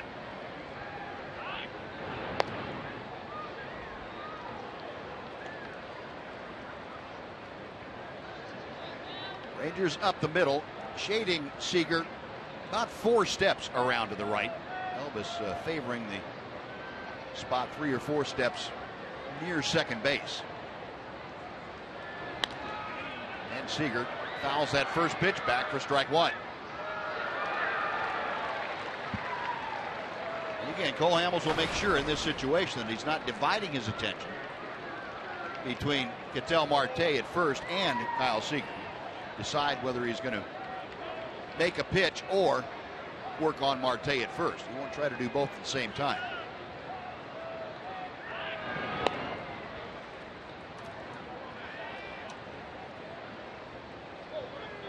danger is if you try to do both of them, you don't do either one of them very well or as well. 0-1 to Seager. 263 average overall. His RBI is 48th of the year. Line to right field. That is going to be deep enough, I believe. Chu makes the catch. Here comes the throw. Morrison with a slide. He is out at the plate. Wow. What a throw from Shin-Soo Choo to cut down Logan Morrison at home plate. As perfect a strike as we have seen thrown by anyone tonight. Shin-Soo Choo, with this play, keeps the ball game tied and brings up the Rangers in the bottom of the 7th. Look at that. Tied at 3.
This one comes to us from Jenny. Jenny, thanks very much. Great picture. And if you folks would like to have a shot at getting your picture up on our strongest fan photo section, send it along. Hashtag Southwest Data Strong Fan. And your photo might be selected to be aired, just like Jenny's, one of our upcoming broadcasts, brought to you by T-Mobile. Well, the 7th inning, the top of the 7th, ended like this. Well, Shin-Soo has a strong arm. He takes a couple of extra little crow hops, but he makes up for it with a laser beam to the plate to get the runner at home. What a beautiful play. Logan Morrison might have been the most surprised person in the ballpark when he saw Chris Jimenez having that ball and ready to tag him out. And the Mariners had a pinch runner in the game for Trumbo, who had already scored Brad Miller. Luckily, Morrison is not their fastest runner, and Chu had time to make that throw and get him at the plate. The Rangers coming to bat here in the bottom of the 7th inning, and Edgar Olmos, who was just called up from AAA Tacoma today. At AAA, almost 20 appearances, a 1-1 mark. .258 league batting average against him. He's facing Shin-Soo Choo, who fouls off the next pitch. And the count is 1 ball and 2 strikes. Choo 1 out of 2 tonight. He has scored 2 runs. Walked and scored in the first. Singleton scored in the third.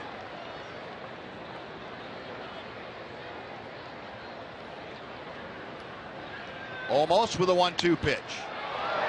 Looked pretty well to left field. That's slicing back toward Gutierrez. Choo is retired. 1 away for Prince Fielder. And before Prince comes in, let's send it over to Dana Larson once again for a Mazda game break.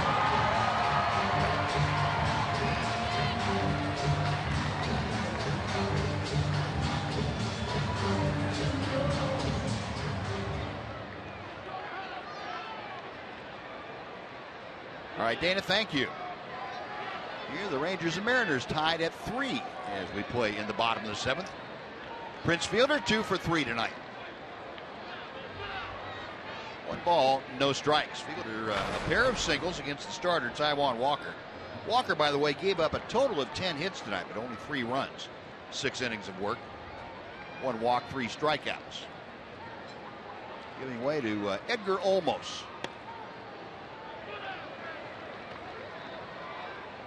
Almost took the place of Rob Rasmussen, who threw an awful lot. He worked in a couple of games of the Boston series just completed. That was the thrashing that the Mariners pitchers took, giving up 45 runs in 3 games.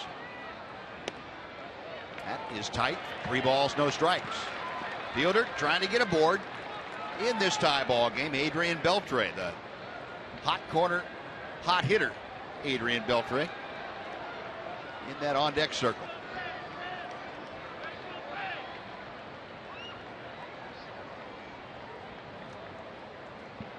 3-0 pitch on the outer part of the plate. 3-1.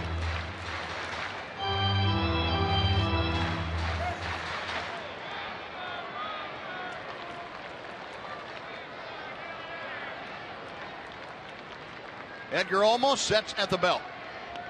Hitting. Fastball up and in, and Fielder turning out of the way, took it on his back of his shoulder.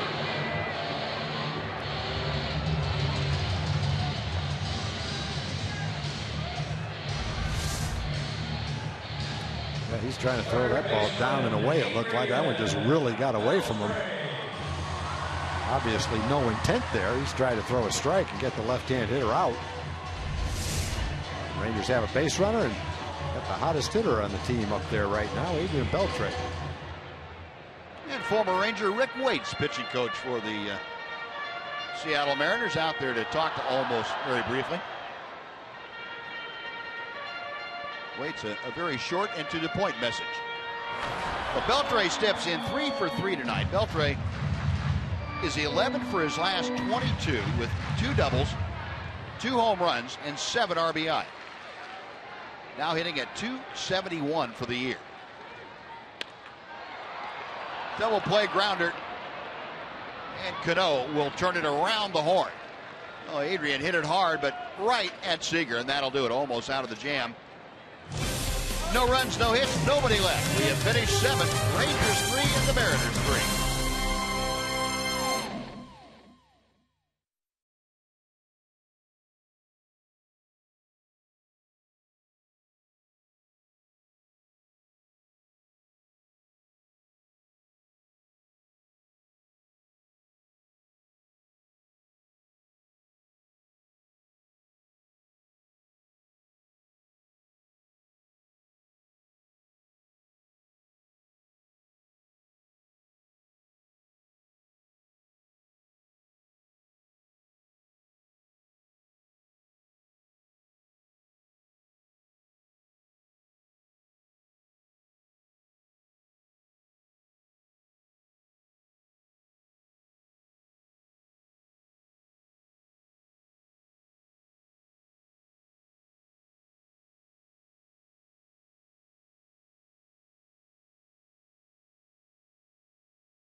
For the progressive fan of the game, I got to give it to Martha. You see, Martha and Gaines, they met in College Station. Martha decided, hey, this would be a great place, the Ranger game, to introduce Gaines to her parents.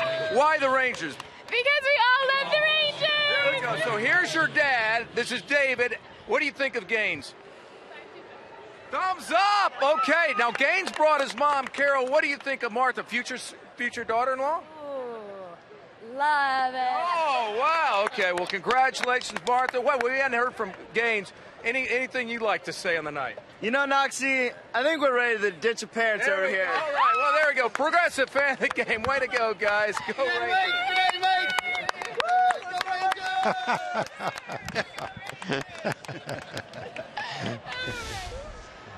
That's the most recognized face in this ballpark, day in and day out, boy. 27-year-old Sam Dyson coming out of the bullpen to take over for Cole Hamels, so neither starter will be involved in a decision here tonight. Dyson, that thing. Coming right out, throwing some gas that sinks right at the end. And Nelly getting a close look at that as he swung over the top. Dyson in his 9th appearance in a Ranger uniform. He has been tough as nails. Well, those two pitches, I don't care who you are or how hot you are, those pitches are going to be tough to do anything with. Mid-90s hard sinkers, just dive bombing right at the end. Dyson came on against Tampa Bay the other day and yesterday and got 3 ground balls on about 6 pitches. Had 3 worms killed on all 3 of them, too. 0-2 coming to Cruz.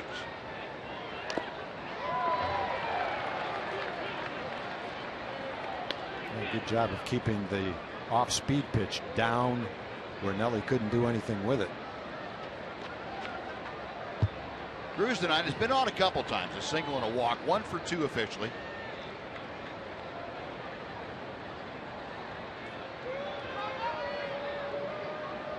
Target set low and away. Dyson missing low and outside. A ball and 2 strikes. Now Cruz hitting at .322, leading off the 8th inning here for the Mariners.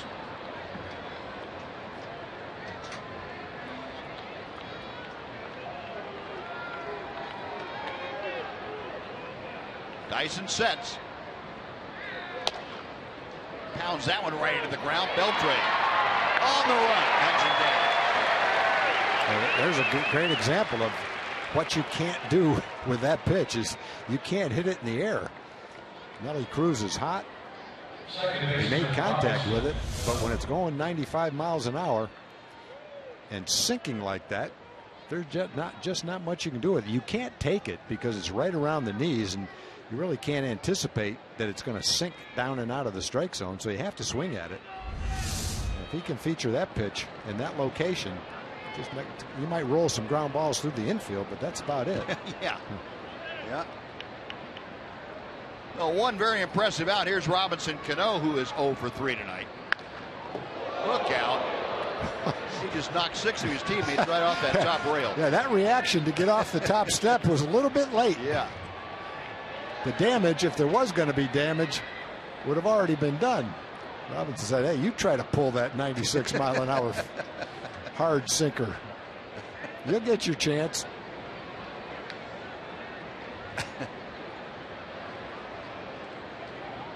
Oh, and 1 to Cano.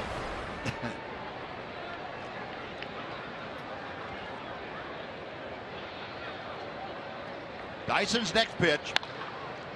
Oh, ground that's like hitting a shot put. Sounded like it. 2 gone. Before Frankie Gutierrez comes up, now why don't we take a look at the Kubota Power Stats, talking about tomorrow night's starter for Seattle. Hisashi Iwakuma, no-hitter in his last start. That was Wednesday against the Orioles. 5th no-hitter in Seattle history. The first American League no-hitter since 2012. The Rangers will get a close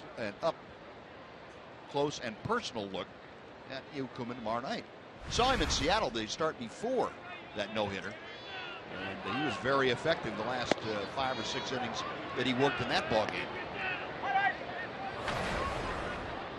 Franklin Gutierrez has an RBI double in 3 trips. 19 RBI for Gutierrez, hitting at .314. 2 balls, no strikes.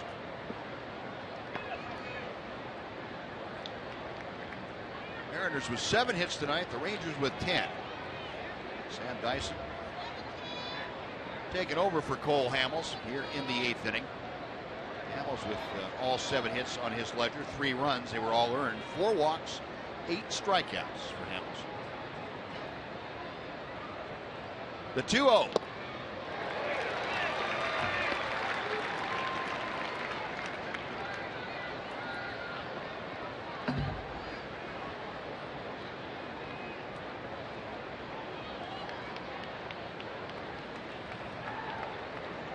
Gutierrez called back to the big leagues for the first time this year, back on June 24th. Another one of those turbo sinkers. It's 2-2. Right now, the hitters that are coming up for the Mariners are saying to themselves, I hope this guy's only in there for 1 inning.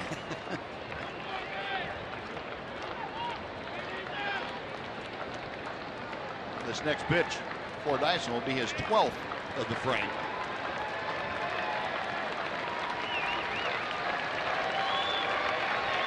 Sam ready. Chopper, Beltre, spins, fires, got it. Again, 3 ground balls and 3 outs on 12 pitches for Sam Dyson and the Rangers. Bottom of the 8th coming up. Rangers 3, Mariners 3 on Fox Sports Southwest. Sections 24 through 49 collecting the cycle.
Arlington, Mitch Moreland at the plate for the Texas Rangers. This game 1 of a 3-game series between the M's and the Rangers. Game 2 tomorrow night here on Fox Sports Southwest. 7 o'clock first pitch. We get things going with Rangers Live at 6:30. There you see a couple of the hot-hitting principals in this one. Nelson Cruz, the former Ranger, and Adrian Beltre riding a 6-game hitting streak. We thank the folks at AT Uverse for getting us ready for Game 2 tomorrow night here on Fox Sports Southwest, guys. All right, Emmy, thank you. Mitch Moreland is starting off the Ranger 8th inning. Be Moreland, Andrews, and Odor against Edgar Olmos. Olmos had a hit batter and also had a double play behind him in the 7th. Mitch taking that big sweeping breaking ball that just catches the outside corner. 0-2. Moreland tonight has flied out, grounded out, and struck out. 0 for 3 for Mitch.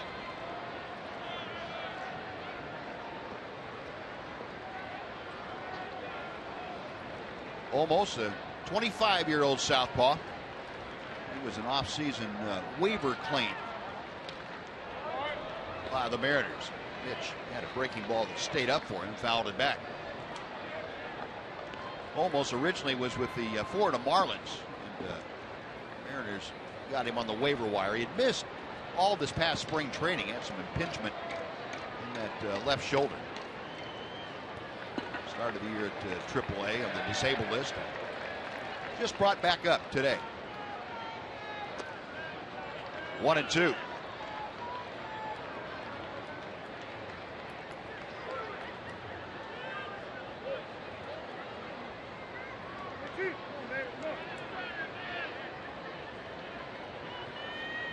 Pitch back in, tapping the plate, the business end of that bat. He is ready to go, and so is Edgar Olmos. Outside, 2 balls, 2 strikes.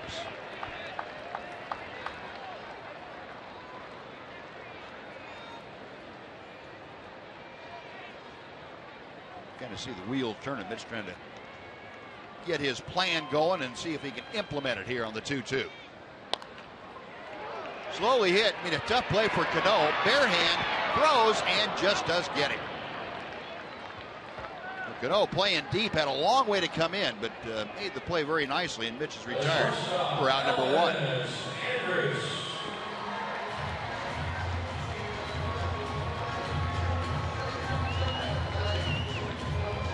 Folks, you can follow the Rangers wherever you are with MLB.com at bat. It's the #1 app for live baseball. At bat is up to the moment at any moment with in-game highlights, live look-ins, replay reviews, radio broadcasts, StatCasts, and a lot more. Get MLB.com at bat for your smartphone or your tablet. Here's Elvis. Singled and scored his last time up. That was in the 6th inning. Hits this one well to center field, but playing deep, Austin Jackson just moves to his right and handles it for out number 2. Yep, good swing, good contact, hit a rope right straight at him, line drive. Elvis has shown much better power to left field, but that's probably a part of the field that going to have to wait a while before he pops one into the green grass out there. But nevertheless, good swing, good contact. Well, base is empty, 2 away now for Rougned Odor, who has had an infield single each of his last 2 times up. Breaking ball from Olmos for strike 1. Prior to those 2 hits, Rougned had been in a 1-for-18 slump. So he was very grateful, I would assume, for those 2 base hits. 0-2. That 1-for-18 had come right on the heels of his career-high 9-game hitting streak. It has been very much a roller coaster of late for Rougned. Maybe that roller coaster's bottomed out now and starting its way back up. Pulls this one to the right side and through for a base hit. Odor going for 2. Cruz with the throw, not in time. A hustling double for Rougned Odor with 2 outs here in the 8th inning. I'll say, hit a ground ball to right and get a double in a tie ball game. Now you're in scoring position. Odor has a little infield dribbler, a bunt single, and now a little dinky ground ball off the end of the bat. That's a pretty nice 3-hit ball game. A double, 2 singles. Cruz is playing deep to avoid a double over his head. Takes his time going after the ball.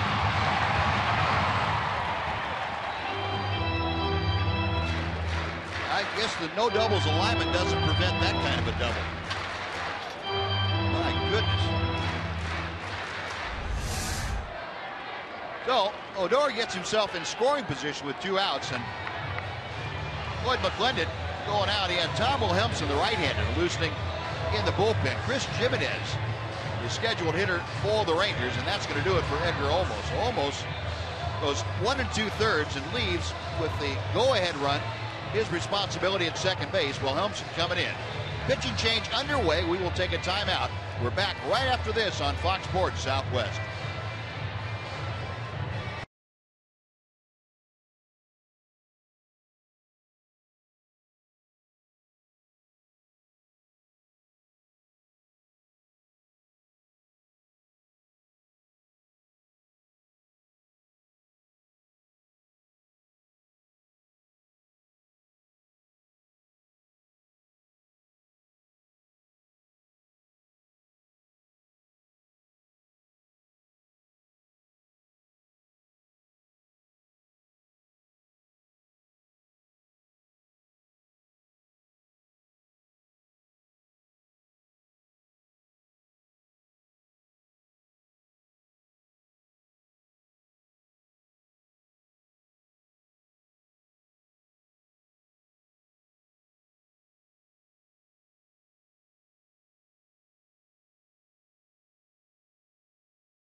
Napoli is a pinch hitter.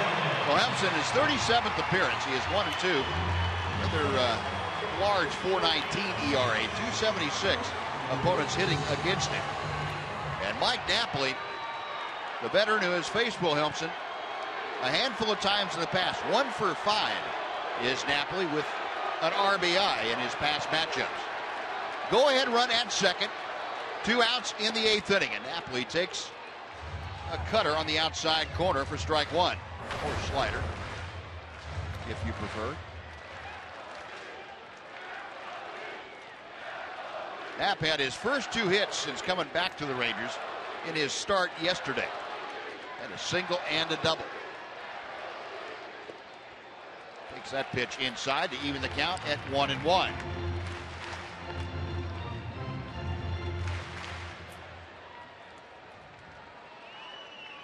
Napoli acquired by the Rangers when the Rangers were in Seattle.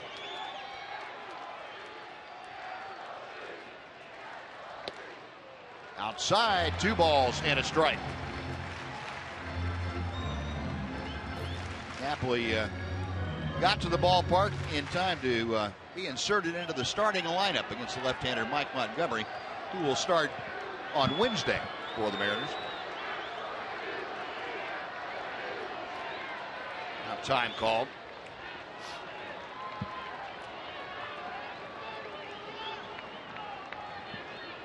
Two balls, 1 strike, 2 outs. Odor at second base. 3-1. Well, Napoli now can look for a pitch in a location to drive off of Wilhelmsen. Ryan Strasburger, the number 9 hitter, is in the on-deck circle.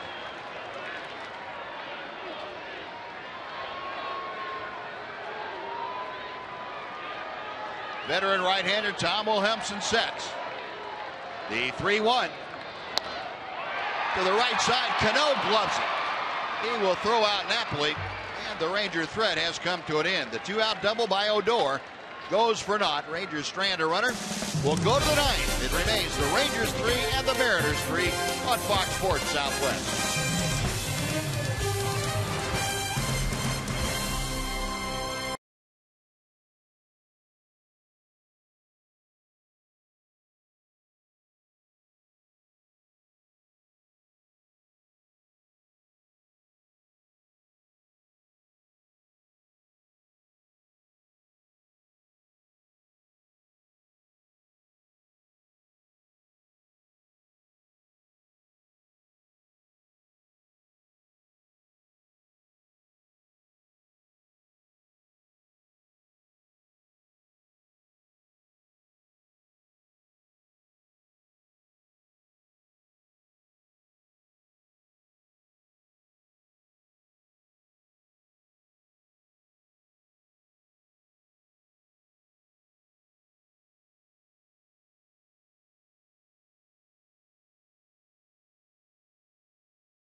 Got a ball game, 3-3 as we head to the top of the 9th. Dana Larson here reminding you about Rangers Live, the post-game edition coming up right after the game. Join me and Mark McLemore, and we'll have analysis, of course, and reaction to this yet-to-be-determined ball game.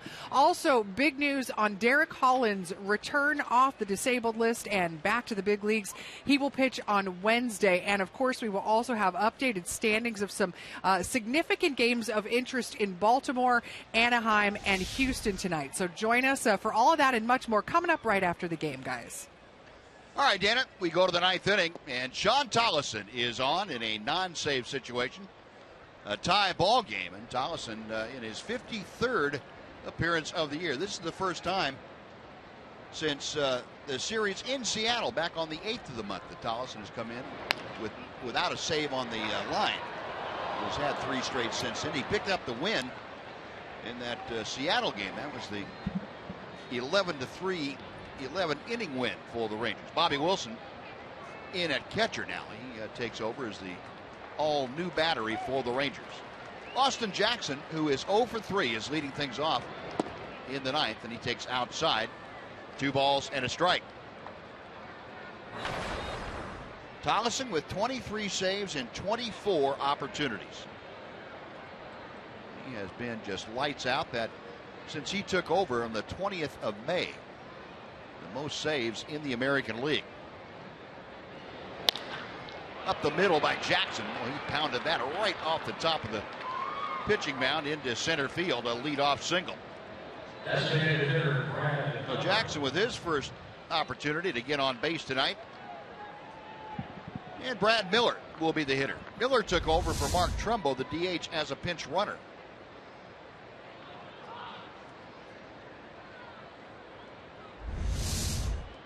Miller coming in to score the tying run back in the 7th inning. So with Miller up there, we'll see how Lloyd McClendon plays it. Jackson with very good speed. Adrian Beltre, the Ranger third baseman, starting right at the cut of the grass and ready to come down the line if Miller should bunt. He is showing bunt. And the first pitch is outside for ball 1. And you have to be careful too. Miller handles the bat pretty well, so a hit and run not out of the realm of possibility. 253 the average for Miller, 9 home runs, 36 driven in. Jackson the lead from first, and Tollefson will make him get back.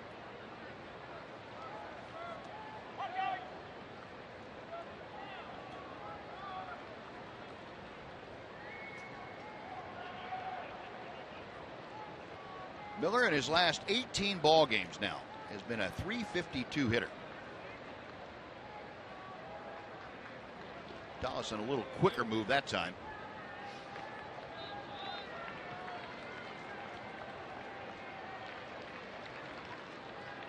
Ranger defense looking for that double play grounder.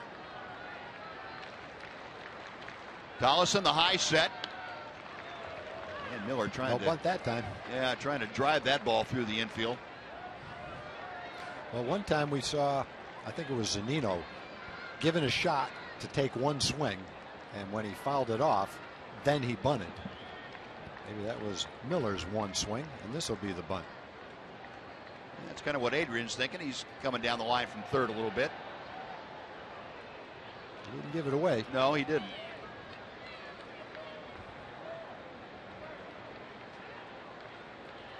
Austin Jackson looking across the diamond at 15 steals and 24 attempts. It's the second most caught stealing in the American League for Austin Jackson. 1 ball, 1 strike. And Miller again with a foul ball, so that pretty much takes care of the bunt possibility, you would think. Well, you know, what he might be thinking is if he bunts into second and the Rangers walk Morrison, then you've got the 9th place hitter Zunino and the 1st place hitter Marte hitting, and he may want to give Miller a shot. Yeah, swinging here rather than give up and out bunting.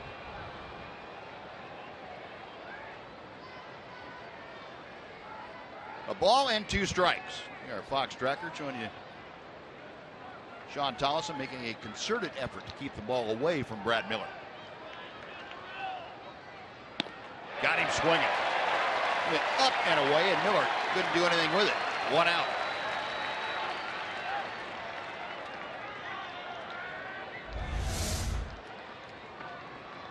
Good high fastball, a little tailing action right at the top of the strike zone. Well, Morrison's had a good day. He's walked a couple of times. He's had a base hit. He came into the game in his last 47 games hitting under 150. And looked like a 150 hitter today. Yeah, if you ask Cole Hamels, he certainly didn't. Doesn't look like it. Tolleson again will pay more attention to Austin Jackson over there. Morrison 0 for 4 in his career against Sean Tolleson. You got Miller out without a sacrifice bunt, without moving a runner. So the last thing you'd want to do is get that out and then let the runner at first base, Austin Jackson, steal second. Little number up the middle. Elvis has one play, and that's the first. He gets Morrison, but into scoring position is Austin Jackson. That's unfortunate. That was the right line that they wanted the ground ball. Just wasn't hit hard enough to try and turn two. I'd love to get the lead runner, but in that particular play, it was too risky to even think about it. You just got to come in and make sure you get an out. You might have been able to flip it over there and sneak it at second base, but it wasn't worth the risk. Yeah, because if you don't, then you're really in hot water. Now you're in trouble. So Jackson at second. Mike Zunino now will come to the plate. Zunino is 1 for 2 tonight. He had that sacrifice that Tom told you about. That was back in the 7th inning. The single came in the 5th. He came around to score in that inning also.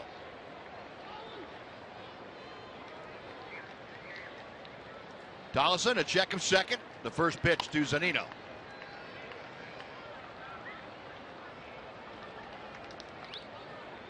Zunino 0 for 4 against Sean Tolleson with 4 strikeouts. And you might as well figure on seeing a lot of off-speed stuff. Fernando Rodney ready and as crooked a hat as ever in that bullpen.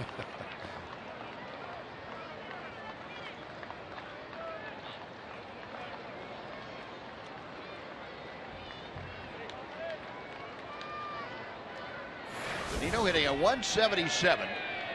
But with runners in scoring position, the Mariners a 222 average as a team. 1 ball and 1 strike. Hey, one thing, Austin Jackson is getting a pretty big secondary lead out there. He sure is. He's got one of those leads where if you get up and throw it to second, he can go to third. Yeah.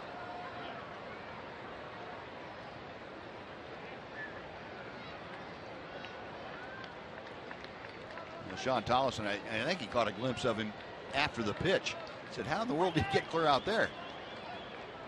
He's got a fairly good sized lead here, but his secondary lead after the pitch is ridiculous. And Bobby Wilson thought about coming up and making a throw. 2 balls and a strike.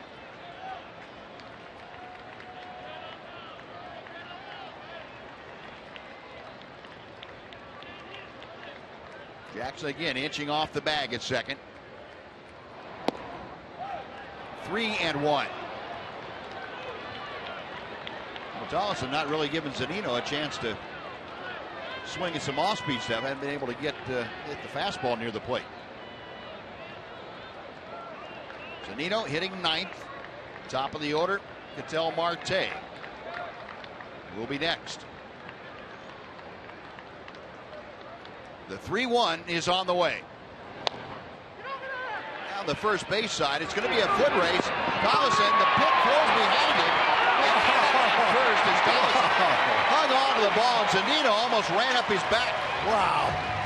That was a desperation acrobatic move right at the end by both Mitch and Sean to get that out. And Lloyd McClendon is going to say, hang on a second here. We may want to take a look at the video replay of that and see what you've got going. Little miscommunication, little indecision. Tolleson and it looks like Tolleson had the ball and touched it with the foot on the glove, his foot on the bag. A nice play by Tolleson and Moreland. You don't get any style points, but you got the out. That's what's important. That's one that if it sneaks by and Sean drops it, Austin Jackson's probably going to score. All right. No runs, a hit, 1 left. Bottom of the 9th coming up. Rangers and Mariners deadlocked at 3.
you by Southwest Airlines. Book your low fare now at southwest.com. By AT U-verse TV. U-verse has more live TV channels on the go than cable. And by your Texas Ford dealers. This is your Texas Ford dealer now. Ford is the best in Texas.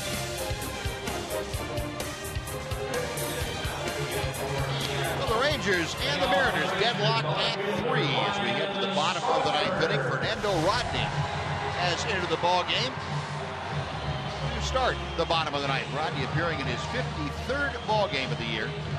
Former closer deposed after blowing 5 saves earlier in the year. 5-4 the record. The ERA, you can tell, is still rather inflated. 249 the league batting against him. Yeah, he's still one of those guys, Buzz. If he's got his command with a 95-mile-an-hour fastball and that great changeup, you're going to have a tough time. But obviously, there's been plenty of times this year where he hasn't had that same kind of stuff. Maybe this will be one of them. Well, the Rangers saw him in Seattle, and he had everything working. He did. He just really had a tough time against him. I remember Dave Magadan talking about after the game. He said, well, that's not the Rodney that we were given the scouting report on. Yeah, this guy doesn't have a 5-point ERA that we saw today. He gets a strike to Ryan Strasburger. Dave Magadan going over, of course, all the pitchers with the hitters prior to the ball game. You say, yeah, that wasn't in our scouting report. Strasburger is 1 for 2 tonight. Ryan with a sacrifice fly. He's going to try and bunt his way aboard. Rodney can't get it, and Strasburger is aboard. Rangers just bunting him to death. 31 bunt base hits for the Rangers this year. Hey, what, Rodney did a pretty good job of getting to that ball. Almost made a great play. Yeah, these bunts, they're not like they're bad bunts that Seattle's messing up. These are great bunts. Well located. He just can't get to it. Just a perfect bunt by Ryan. Now you got to watch out if you're Seattle for another bunt. Yep. And it doesn't matter if it's a sacrifice with Delino running. Well, the winning run aboard with nobody out here in the bottom of the 9th inning. In the top of the order now for Delino DeShields. We'll see what he is asked to do. Delino 0 for 4 is going to bunt. It is down. Seager thought about second. Gets to first. Not in time. He beat it the throw. He must have thought I was running on that play. Seager hesitated, looking at second. By the time he decided, no, I'm not going to get him there, he wouldn't get him in the first either. You don't have time. You got to make up your mind with Delino running whether or not you're going to throw to first or throw to second. And it's a hard bunt. Seager just assumes he's got a little bit of time at first, but with Delino running, you don't have that time. I'm not sure he's safe or not, but we're going to find out with a challenge.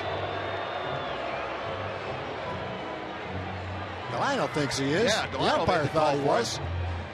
We'll see. Delino down there making the safe call, and James Hoy bought it as he was trying to make up his mind. The shield to the ball. Yeah, I don't think that's going to stand up. Get another angle of it here. I think he just barely nipped him. It looked like it anyway. But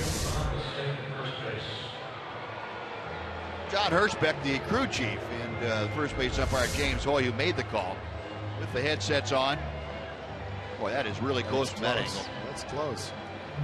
No, Seager's a Gold Glove third baseman, and I'm sure he just felt, even with Delino running, that bunt is so hard to me. I've got time to look at second. And it turned out he may have. I don't know if it'll get overturned or not, but if he was out at first, he was cutting it a little bit too close. Yeah. Well, the headsets hooking up the umpires to the replay command center back in New York. Again, now the call on the field is safe. So there has to be clear and convincing evidence to overturn that call. It doesn't have to be clear and convincing evidence to uphold it. The call can stand without, if it's the gray area. And right now the Rangers are hoping for that shade of gray. Some kind of speed, though, the Rangers can put out there now at the bottom of the lineup with Strasburger down there, and then going back to Delino DeShields back to back. With that kind of speed, that puts a lot of pressure on the defense. Here's our enhancement. Oh, man. I don't know. Is it in the back of his glove? I don't know.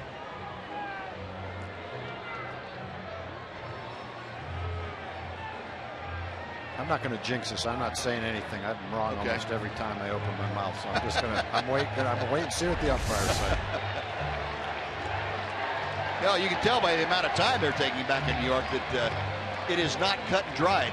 I make my decisions with my heart. Sure. Not my mind. So that tells you what I think he was. Delino DeShields, the principal at first base. Tell you what, Buzz, the guys in New York aren't positive either. No. If it takes this long, call them safe. No, You're not sure. Yeah, exactly. Can't overturn it. Exactly. And that's why it's important you get the call on the field going your way, and it has to be obvious to overturn it. Fairly large call in this game, too. Extremely. The difference between first and second, nobody out, or a runner at second and one out. And in any event, the winning run's going to be at second base. Is he there with one out or nobody out? And we'll get the call here. Safe at first. Yes, sir. And it's going to be with nobody out. That's got to be the call stands. It is. Yeah. Call does stand. Not clear and convincing evidence to overturn it. So the call must be upheld. It stands, and Delino is aboard with the bunt signal. Back-to-back bunt base hits. Rangers have 3 bunt base hits in this ball game, and now have 32 for the year.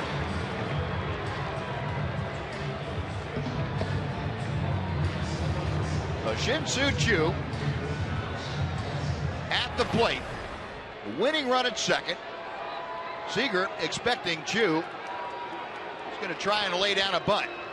We'll see. Choo 1 for 3 tonight. Rodney more flinching than making a move. Shin-Soo Choo against Fernando Rodney, something else to chew on. No pun intended. 6 for 17. It's a .353 average. Hitting. That's going to load the bases and bring up Prince Fielder with the winning run at third and nobody out. 2 bunts and a hit batter. It's a rally. That is a rally. Definitely a rally.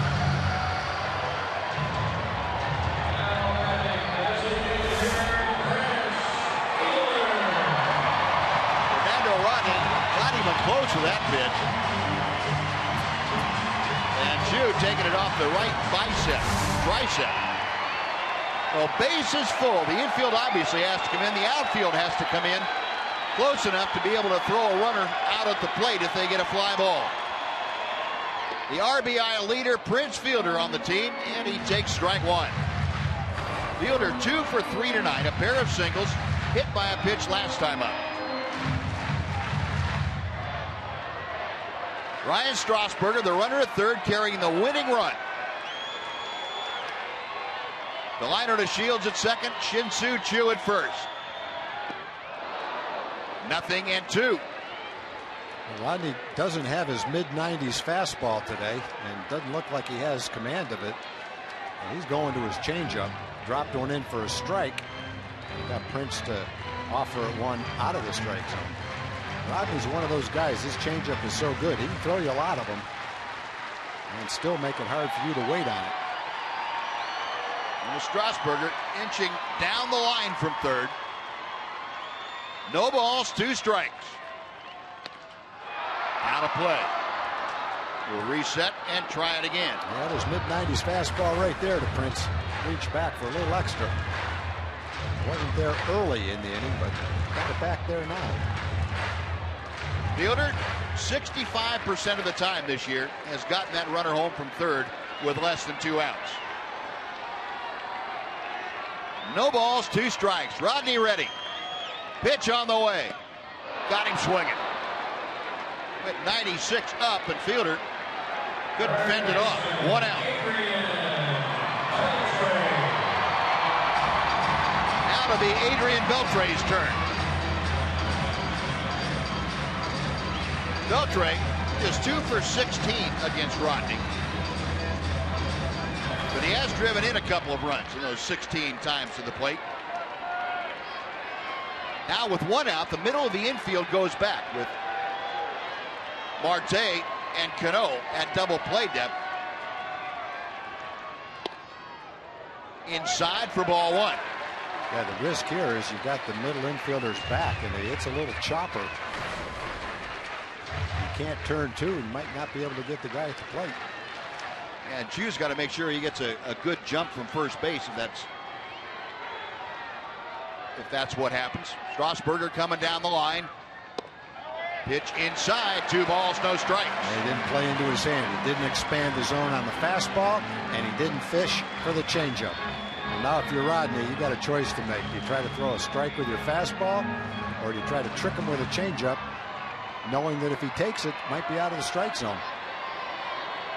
Beltre is 3 for 4 tonight with 2 RBI.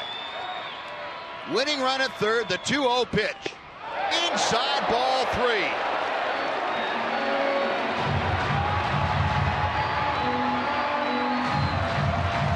Showing the guys in the best. I should have turned into that, but I'm not going to. Well, 2 bunts, a hit by pitch, and how about a walk? That'd be all right. A walk-off. Well, Lloyd McClendon's club struggling of late. The Rangers trying to run their winning streak to 5 straight and 8 straight here at home.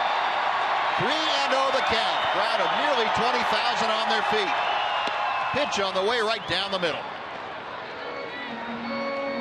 Beltre taking all the way. It's 3-1.